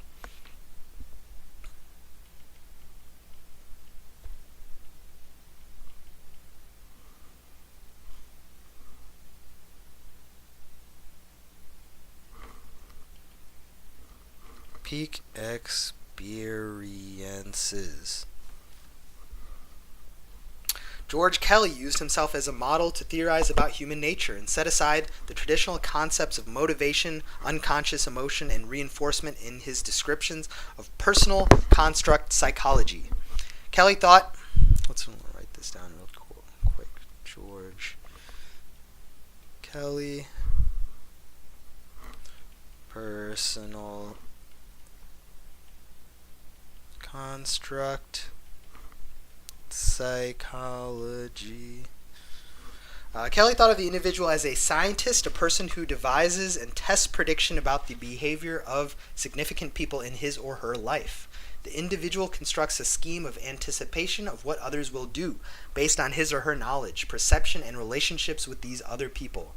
Thus, the anxious person, rather than being the victim of inner conflict and pent-up energy, as in psychodynamic theory, is one who is having difficulty constructing and understanding the variables of the environment. According to Kelly, psychotherapy is a process of insight whereby the individual acquires new constructs that will allow him or her to successfully predict troublesome events. Then the individual will be able to integrate these new constructs into already existing ones.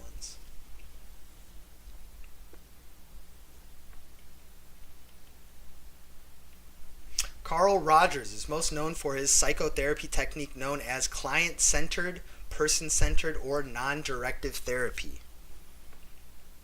Client-centered,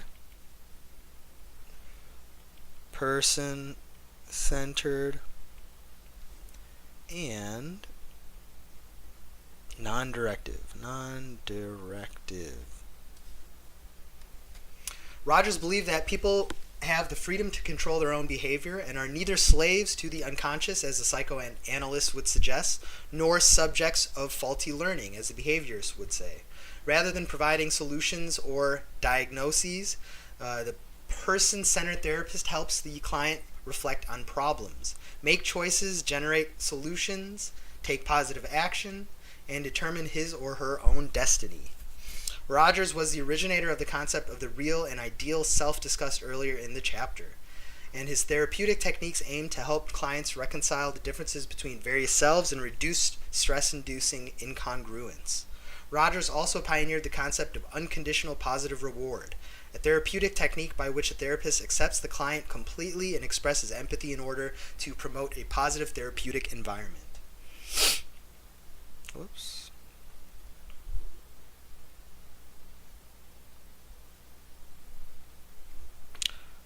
Unconditioned positive reward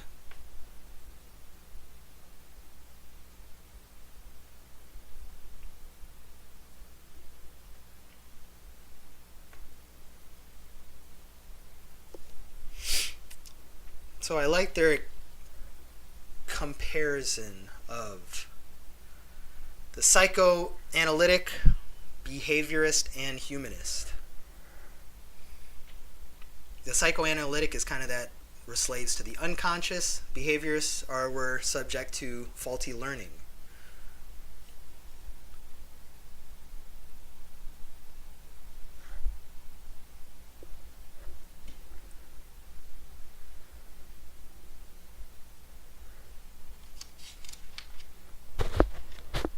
Rather than saying there's something wrong with you, it's like saying that You get what you want out of it. If you want to change your own behavior, they can help you do that.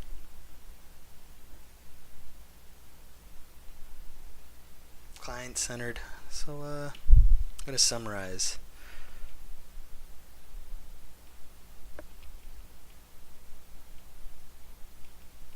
Psychoanalytic. Unconscious mind. Behaviorist is all about learning. And I guess humanist is going to be holistic, individual.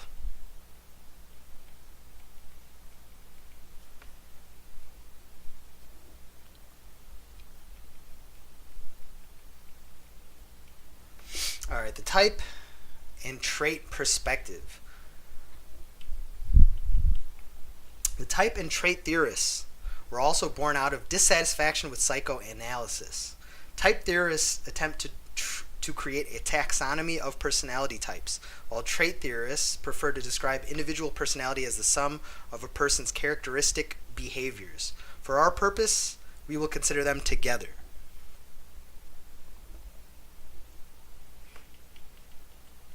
Type and trait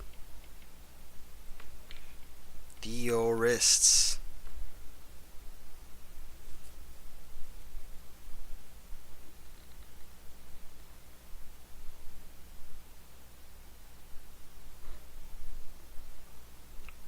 Early attempts at personality types are generally discredited today. The ancient Greeks, for example, devised personality types based on humors or body fluids, an imbalance of which could lead to various personality disorders, as shown in figure 6-7. In the early 20th century, William Sheldon proposed personality types based on body type called somatotypes.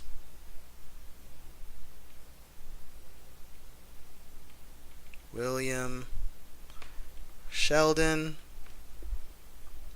somatotypes.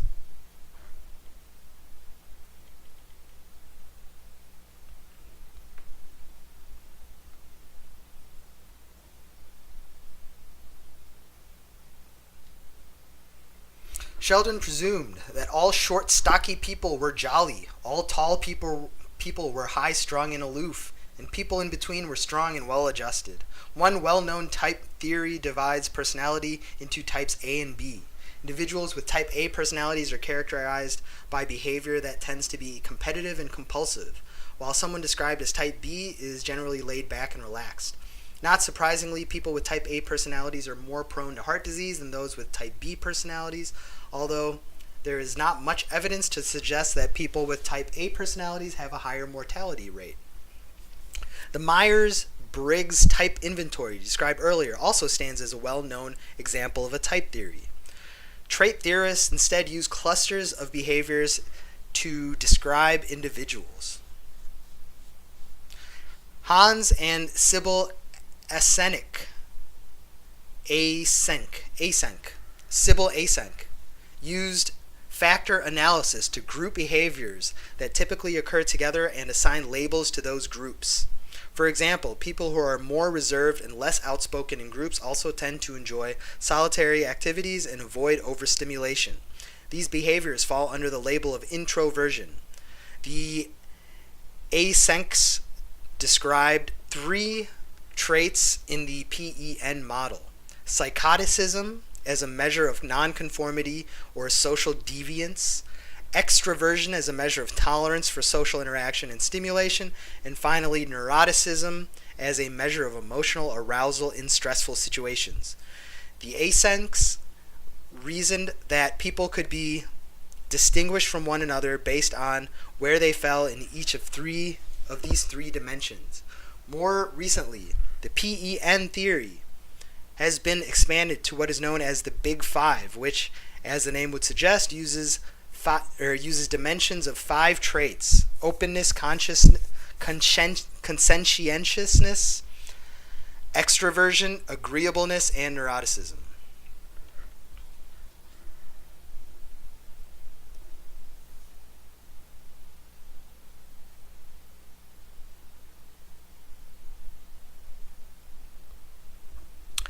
So Sheldon's somatotypes are just tall and short. Type A and B is an alternative.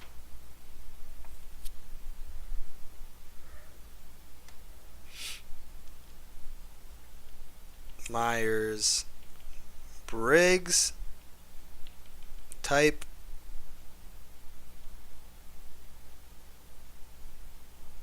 Inventory is another example of type theories.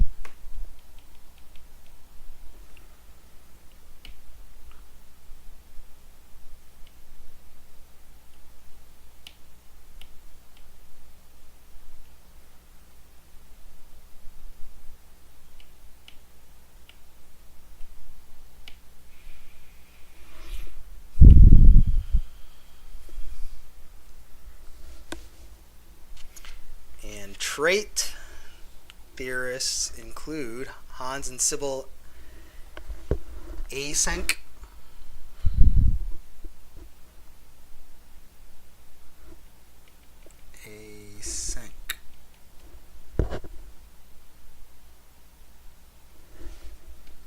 They made the PEN model,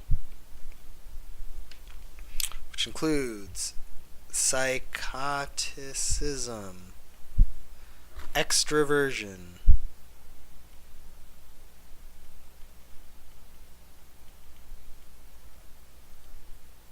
and neuroticism.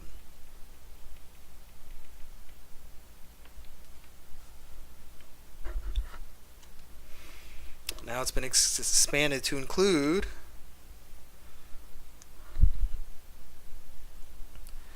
openness,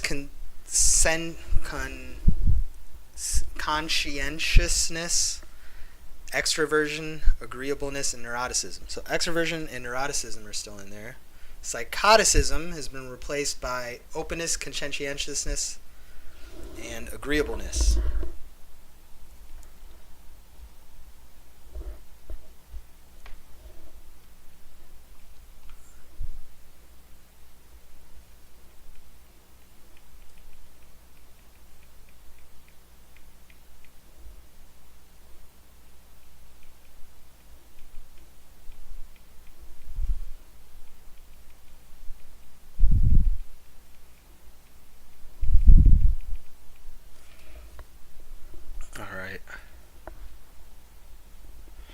Gordon Allport.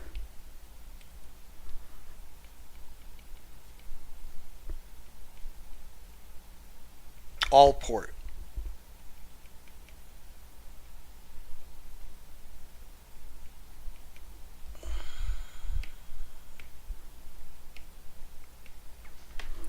Type versus trait.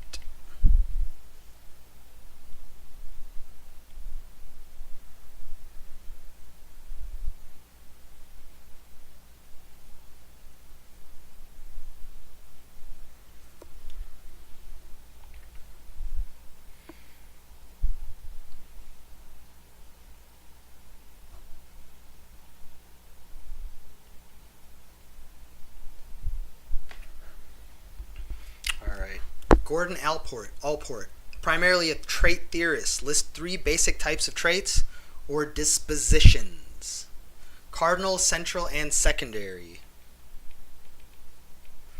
Cardinal traits are traits around which a person organizes his or her life. For instance, Mother Teresa's cardinal trait may be self-sacrifice. While not everyone develops a cardinal trait, everyone does have central and secondary traits. Central traits represent major characteristics of the personality that are easy to infer, such as honesty or charisma.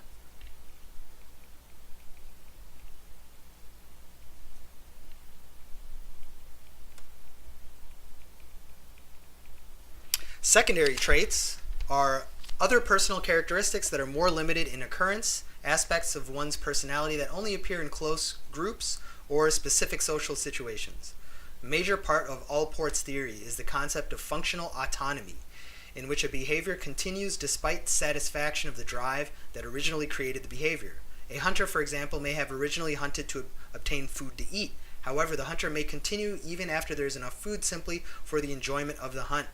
That which began as a means to obtain a goal became the goal itself. Functional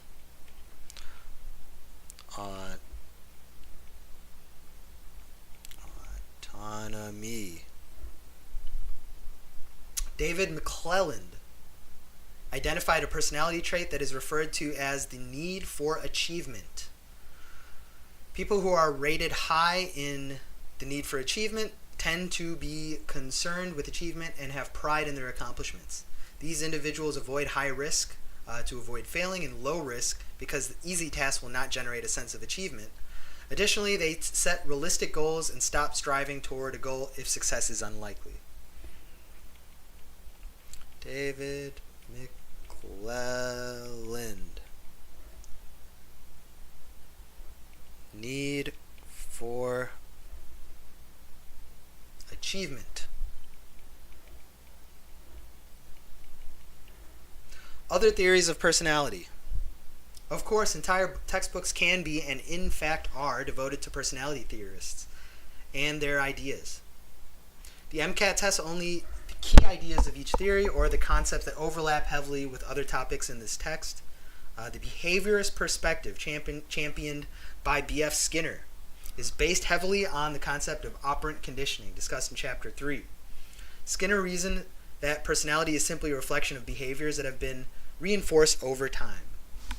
Therapy then should focus on learning skills and changing behaviors through operant conditioning techniques. Token economies, for example, are often used in inpatient therapeutic settings. Positive behavior is rewarded with tokens that can be exchanged for privileges, treats, or other reinforcers. The social cognitive perspective takes behaviorism one step further, focusing not just on how environment influences our behavior, but also on how we interact with that environment. Albert Bandura's concept of reciprocal determinism is a central idea to this perspective. Reciprocal determinism refers to the idea that our thoughts, feelings, behaviors, and environment all interact with each other to determine our actions in a given situation. People choose environments that suit their personalities, and their personalities determine how they will feel about and react to events in those environments. Locus of control is another important concept in the social cognitive perspective. Some people feel more in control of their environment, while others feel that their environment controls them. For a social cognitive theorist, the best predictor of future behavior is past behavior in similar situations.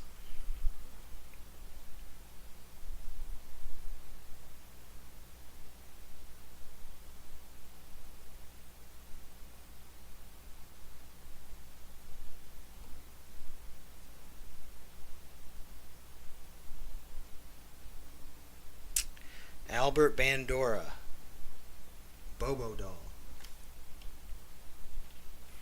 is considered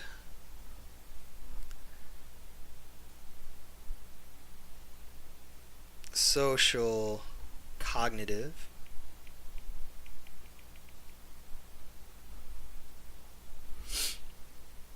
He also talked about reciprocal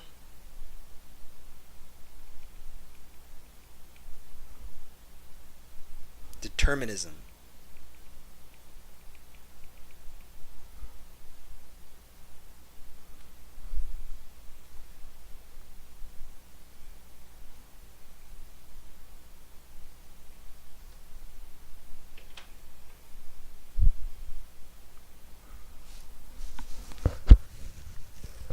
On the other end of the spectrum lies the biological perspective, which holds that personality can be explained as a result of genetic expression in the brain. Biological and trait perspectives are closely linked, as biological theorists maintain that many traits can be shown to result from genes or differences in brain anatomy. The dichotomy presented by the social cognitive and biological perspectives of personality is similar to another debate in psychology: which behavior is primarily determined by an individual's personality, the dispositional approach, or by the environment and context, the situational approach. This division is investigated in depth in the section on attribution theory in Chapter 10.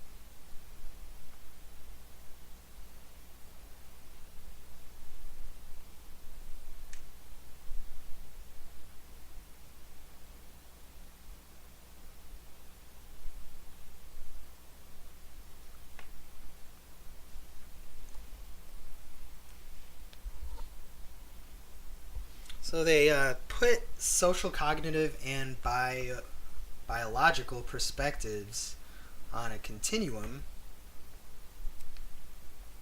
So I guess behaviorist is in the middle somewhere.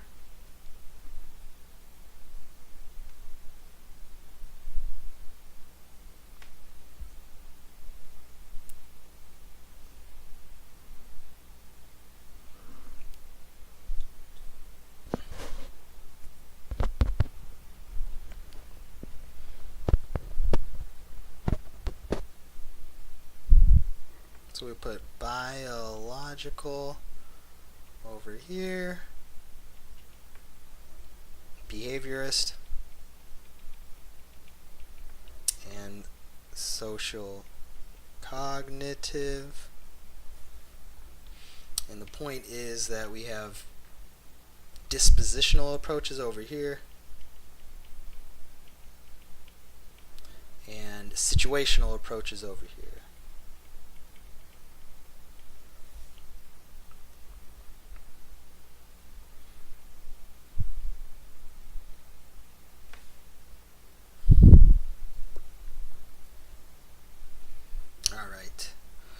For each of the following perspectives, briefly describe how each would define personality. Psychoanalytic, instinct, humanistic. Each person is an individual. Type. You fall into types, fall into dichotomous or kind of polar types. You're either this or that. Trait, looks like there's more classifications.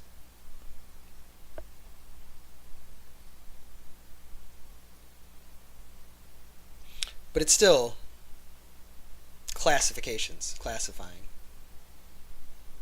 into discrete bins, right? Behaviorist has to do with learning. Social cognitive seems to be the most integrative of society, external states, and internal states. Biological seems to ignore society and just take the internal states as the generator of personality. I hope that'll do for now. We'll see how they answer these. What are the roles of the id, ego, and superego according to the psychoanalytic perspective? The id is your basic needs and desires. Ego is kind of mediating between those desires and how to get those in real life. And the superego, which is kind of your conscience or your... let's see, let's find where that is. Personality.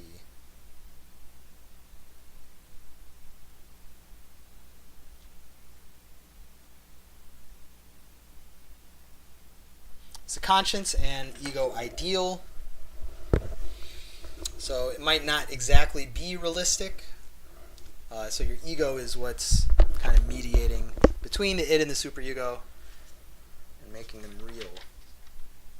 What are the traits described by the asyncs, Penn's theory, and what does each describe? In the Penn theory,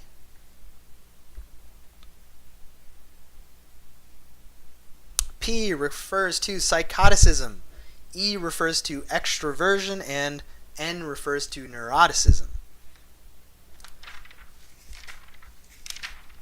Psychoticism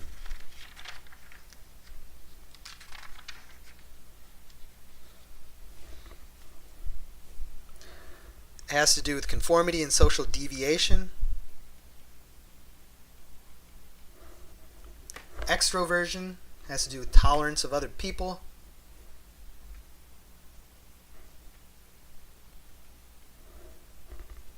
And neuroticism has to do with emotional arousal in stressful situations. So let's just put arousal.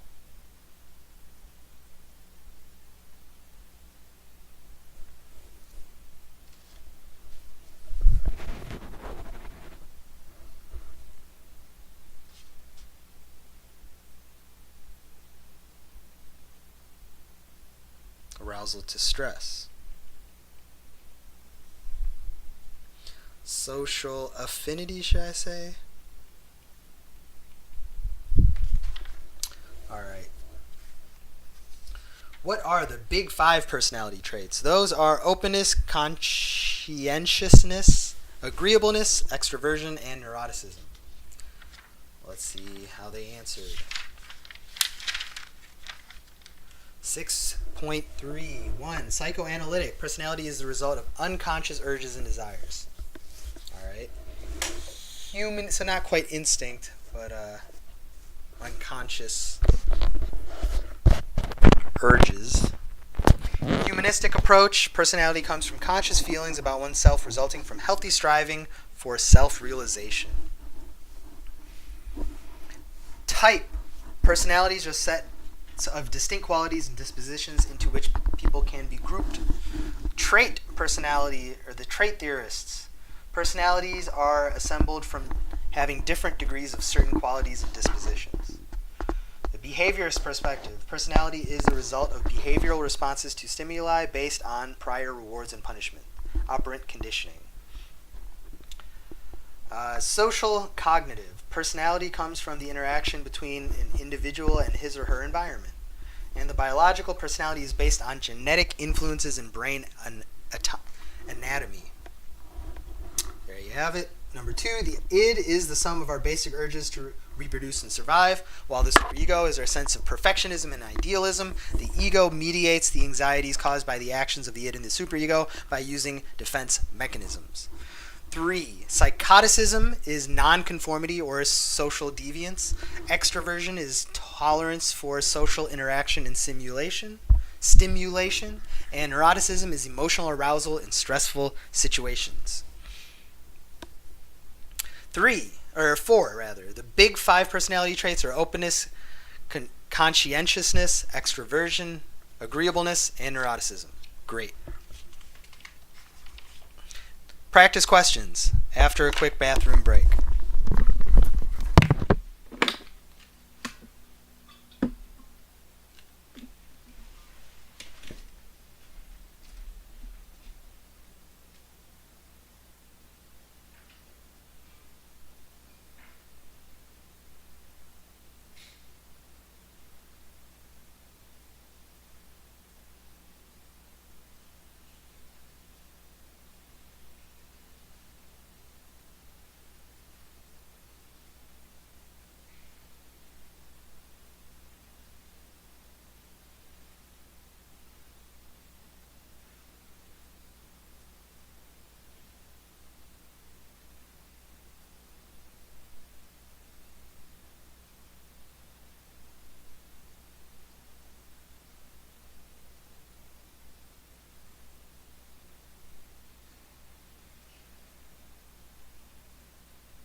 All right, discrete practice questions.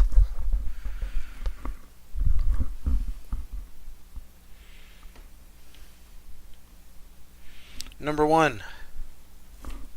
Each of the following is considered a part of a person's self-concept, except the past self, the ought self, the future self, self-schemata. Self-concept. Past self, future self, self-schema. Ought self, I guess, was separate. Part of self-discrepancy theory. So let's go with ought self. 1B. 2. As a gender identity, androgyny is defined as, I think it was high femininity and high masculinity. So 2 is D. 3.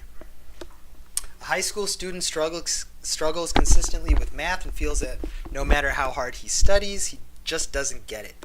Which of the following is the most likely short-term result with respect to his ability to do math? Low self-esteem, low self-efficacy, learned helplessness, or an external locus of control. Learned helplessness and external locus of control are kind of similar, right? Those are kind of the same idea.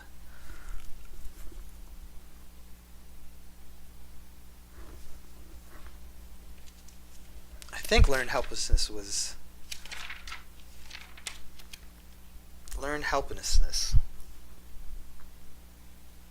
related to self-concept.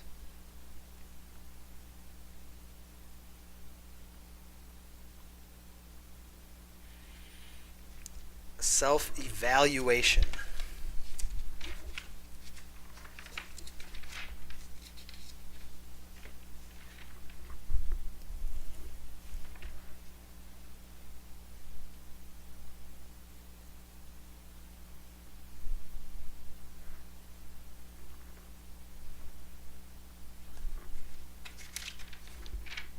Low self-efficacy.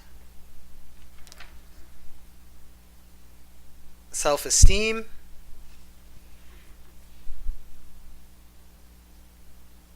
Self-esteem is how we feel about ourselves, while self-efficacy is our belief in our ability to succeed.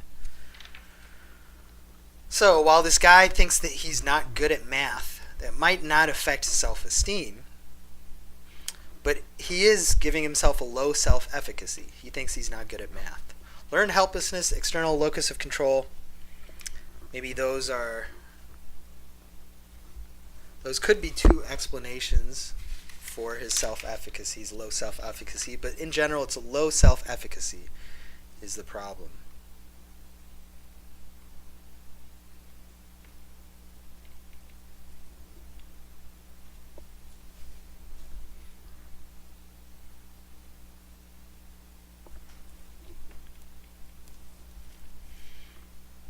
Alright, 4. A district attorney with an internal locus of control wins an important court trial. Which of the following best represents the lawyer's attribution of the events? A. I won because I made arguments and had more experience than the defense. Sounds good. B. I won because the jury was on my side from the beginning and believed my arguments. That kind of externalizes it a little bit. C. I won because the defense did not adequately present their side of the case. That's also externalizing it. I shouldn't have won because I don't deserve to be successful. That's also, that's neither.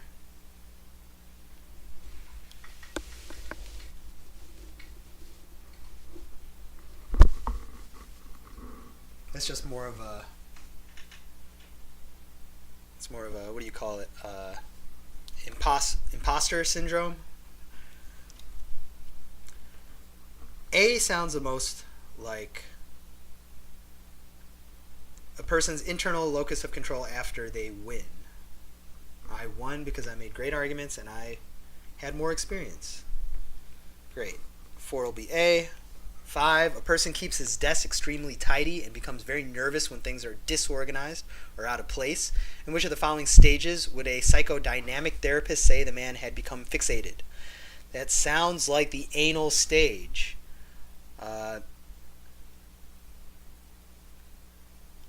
Anal stage, if they become anal retentive, they're super tidy, and the opposite is being super messy. So this guy seems like he's super tidy.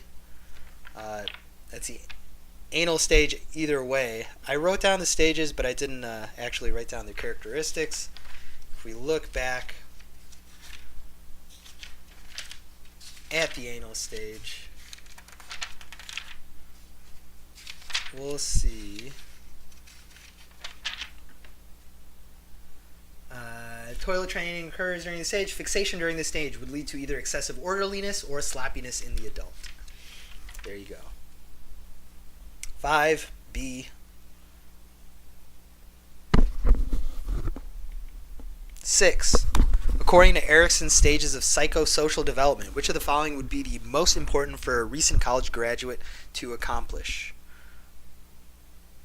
Let's review ourselves on Erickson's. Recent graduate, between 12 to 20.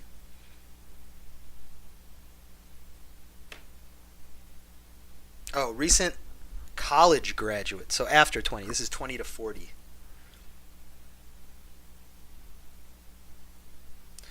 What would be most important for them to accomplish? Figuring out what identities are important to him or her. Feeling like a contributing member of society.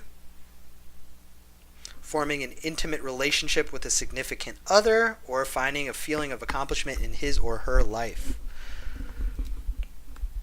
Even though college graduate seems to have to do with identity and role, it's kind of after 20 years old. We're looking at 21, 22, right? 18, 19, 20, 21. So that's still kind of close to the borderline.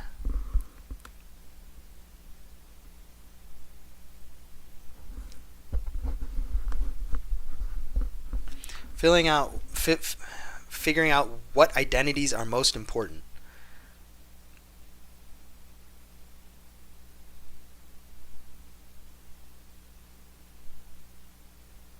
Identity versus role confusion. Feeling like a contributing member of society.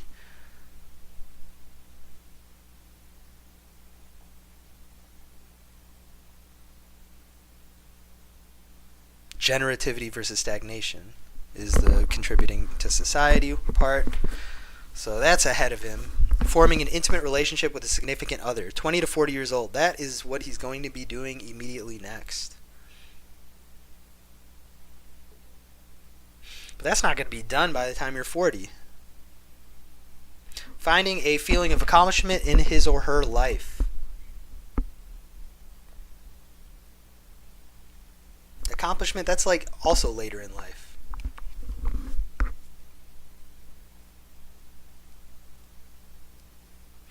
I guess figuring out what identities are important to him or her, they've been doing that since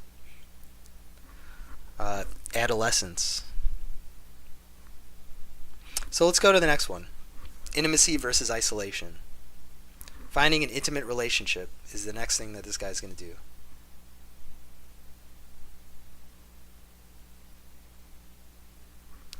Let's go with C. 7. Matt and Caddy discuss the reasons why they avoid driving above the speed limit. Matt says he wants to avoid a traffic fine, while Caddy says that speeding is dangerous and if everyone did it, there would be more accidents and people would get hurt. According to Kohlberg, which of the following describes the phases of moral reasoning demonstrated by Matt and Caddy, respectively?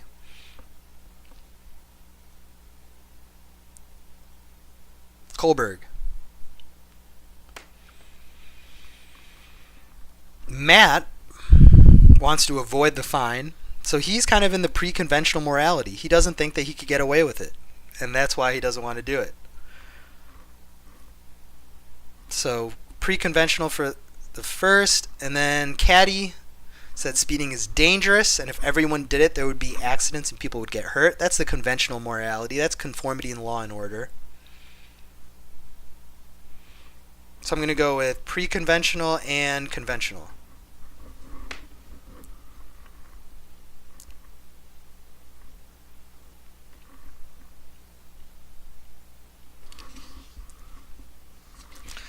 8.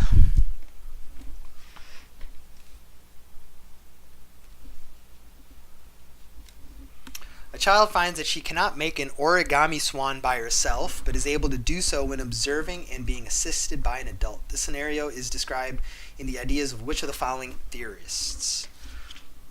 So that's having, what, like the role model? What do they call that?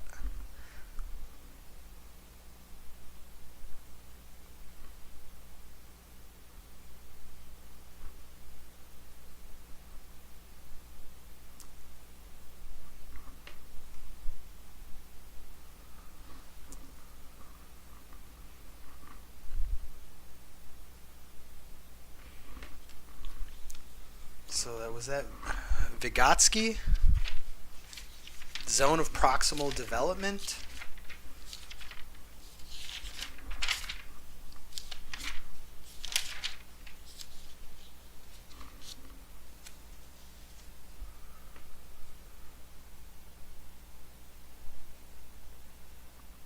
Gaining these skills successfully requires the help of a more knowledgeable other, typically an adult.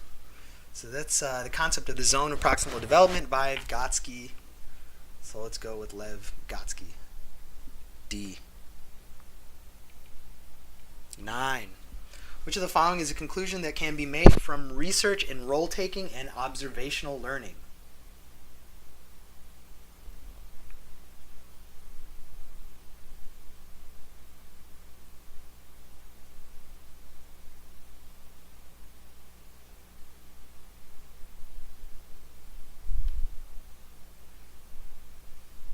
Role-taking. All right, here we go.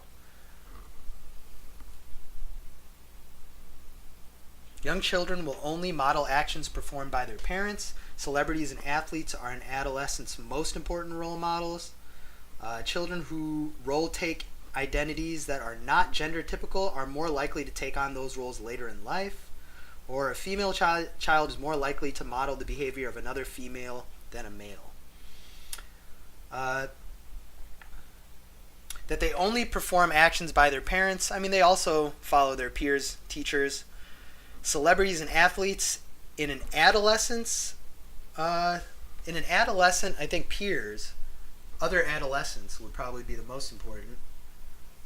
Children who role-take identities that are not gender typical are more likely to take on those roles later in life. It made it sound like role-playing with different identities gives you some kind of sympathy or empathy for those roles. It didn't really say that it would make you take on those roles. A female child is more likely to model the behavior of another female than a male. That does sound correct, though. You model people that look more like you. I think a female would be more likely to model a female than a male. Are celebrities and athletes the most important role models? Let's double check that part.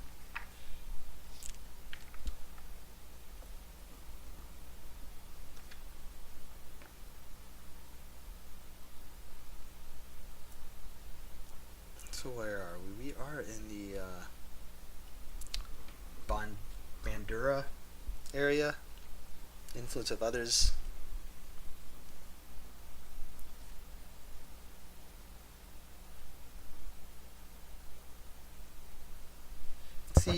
But by adolescence, peers become the most important role models in a person's life. So yeah, not celebrities. So we'll go with D. D makes sense.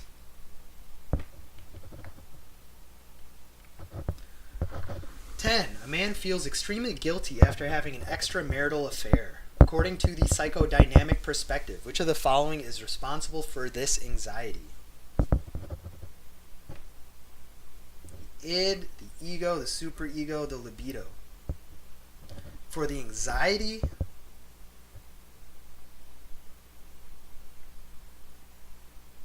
would it be the superego or the ego? Superego is the conscience. I think the superego would be more bothered by it, right? Let's go with C. A woman advances through the ranks of a company, eventually becoming the CEO. Which of the following Jungian archetypes reflects this woman's drive to be successful within the company? The persona, the anima, the animus, the shadow. The shadow is usually negative things. So, assuming we're not considering being a CEO a negative, we'll pass up the shadow. The animus and the anima have to do with male and female traits. So once again, if you think being a CEO or leading is a male or female trait, then you could consider it anima and animus, but I don't think that being a CEO is either male or female. The persona, the mask. A woman advances through the ranks of a company, eventually becoming the CEO. That is her mask at the company. I'm sure at home she's not CEO.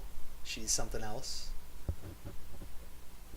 Maybe at the bowling league she's not CEO. She puts on a different mask. Let's go with persona.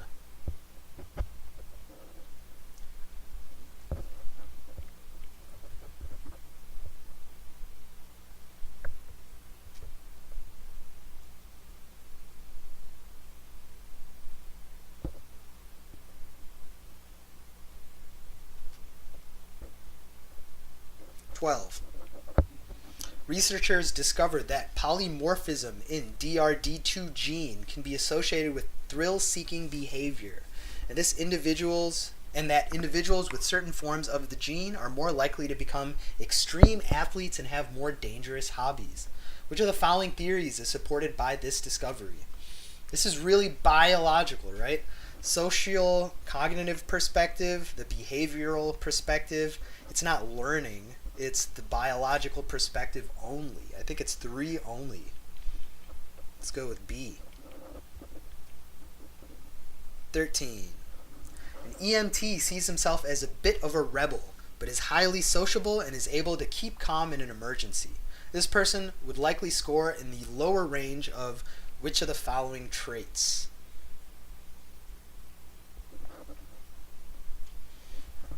Lower range. He is highly sociable, so he's not low on extroversion.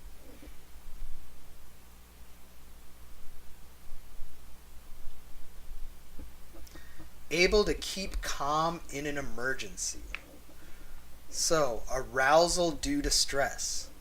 He does not have arousal due to stress. He would rank low in neuroticism. Psychoticism is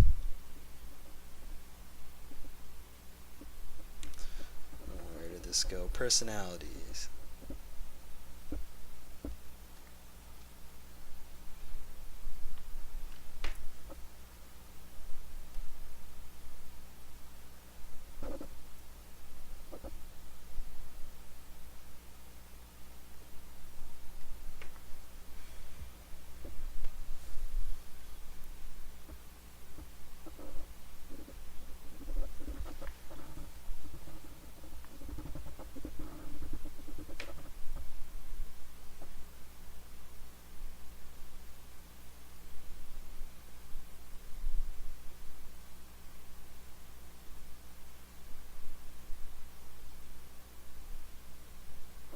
Psychoticism, extrovert, neuroticism. So this is Eysenck, the Penn model. So, psychoticism is conformity. He is a bit of a rebel. So he does... So I wrote conformity. I think they said non-conformity. So scoring high in psychoticism is being very non-conformist. He's a bit of a rebel. So a little bit on the high side when it comes to psychoticism. So it's not A. Low neuroticism sounds right. Low extroversion does not sound right. And conscientiousness, I don't really talk about conscientiousness.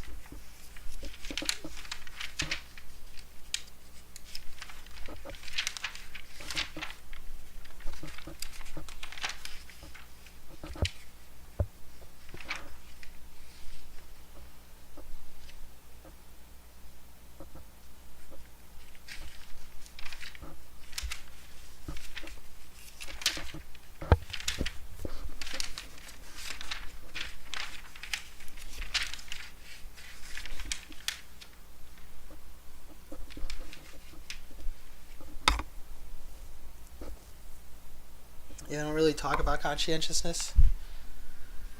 And this doesn't really talk about conscientiousness. He's not talking about whether he remembers to, I don't know, not to litter, put the toilet seat down. Like, not really getting into that. Alright, we're going to go with he scores low in neuroticism. 14. Stockholm Syndrome is a phenomenon in which a victim of a kidnapping or hostage situation may begin to identify with or even feel affection for his or her captors. A psychoanalyst might explain Stockholm Syndrome by citing which of the following defense mechanisms: reaction formation, regression, projection, displacement.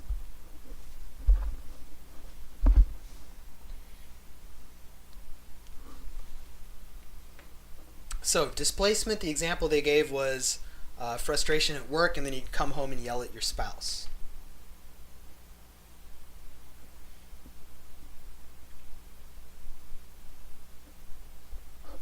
Projection is projecting what you're feeling onto the other person. Regression is going to an earlier stage of development. And reaction formation, let's review reaction formation.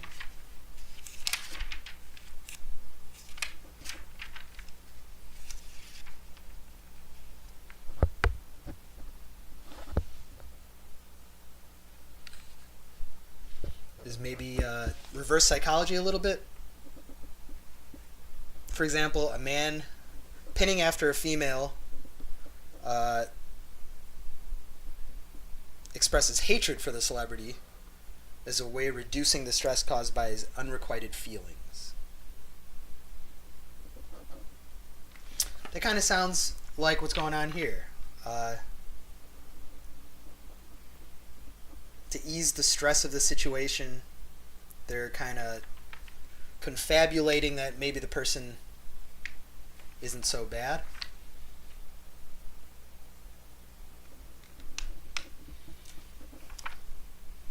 There's stress in knowing that this person could harm you, and kind of flipping that reduces that stress, maybe.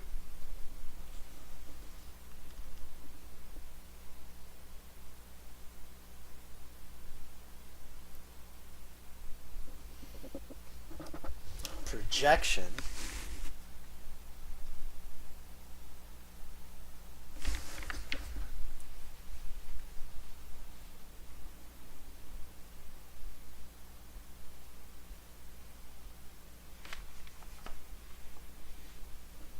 So, affection is not an undesired feeling. Projection is taking an undesired feeling and projecting that to the other person. Affection maybe isn't undesired. So we won't go with projection. We'll go with the reaction formation.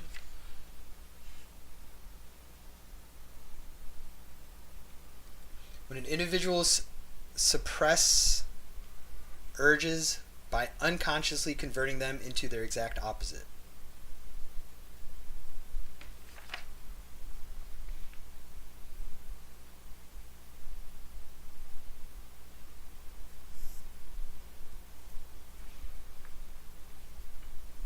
Yeah, that seems like reaction formation to me. Let's go with the A. 14, A. 15. Having struggled for years through an economic recession, a young professional begins to buy lottery tickets every Friday. If I won the lottery, he reasons, I'd finally have the life I've always wanted. All my stress would go away and I could live comfortably. His thoughts regarding winning the lottery are most representative of a cardinal trait, a fictional finalism, functional autonomy, or unconditional positive regard. It sounds like a fictional finalism. Everything would be just right if blank.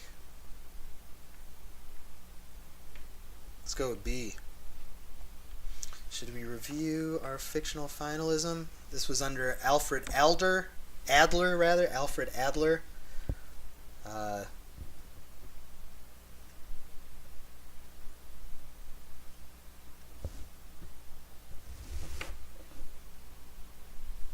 didn't write many details about it.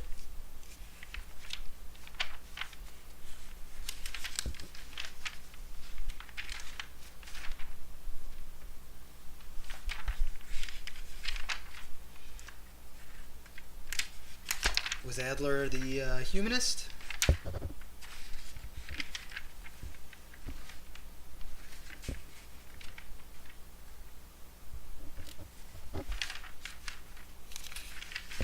No. Adler.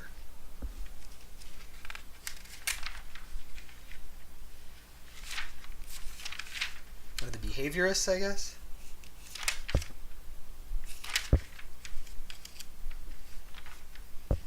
Psychoanalytic perspective, and then straight to humanist perspective. So I guess psychoanalytic, it still falls into psychoanalytic.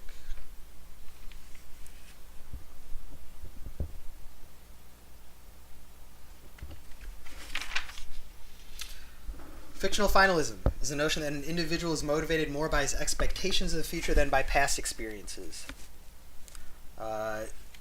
Fictional finalism can be summed up in the phrase, life would be perfect if only. So there you go. 15B. Let's see how we did. 1B, 2D, 3B, 4A, 5B, 6C, 7A, 8D, 9D, 10, C. 11 is C, not A.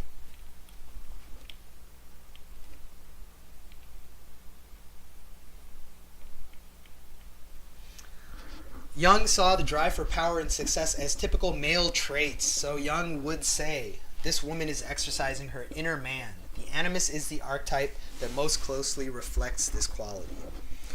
So we have to remember that this is history. We're looking at this from a historical perspective. We're not actually judging whether it's correct or not. While I didn't want to take the sexist view of it, Jung did. And so Jung would have said that, yeah, being a CEO is the trait of a man. She's acting like a man. C, the animus. So you kind of have to remember to put your personal beliefs to the side to answer these correctly. Jung would have called this the animus. 12 is C, not B. This research supports a link between genetic expression and behavior, which is a central tenet of the biological perspective. The social cognitive perspective also holds that people's behaviors and traits shape their environment, which in turn have an effect on their identity. So the discovery also supports this perspective. Behaviorism is not supported, as discovery is not related to rewards and punishments. So I said just biological, but social cognitive also takes into account biological. It's a combination of your biology and society. So 12 should have been both social cognitive and biological. 1 and 3 is C. 13 is B, 14 is A, 15 is B. Well, there you have it. That is identity and personality. Next time, we'll get into Chapter 7, Psychological Disorders.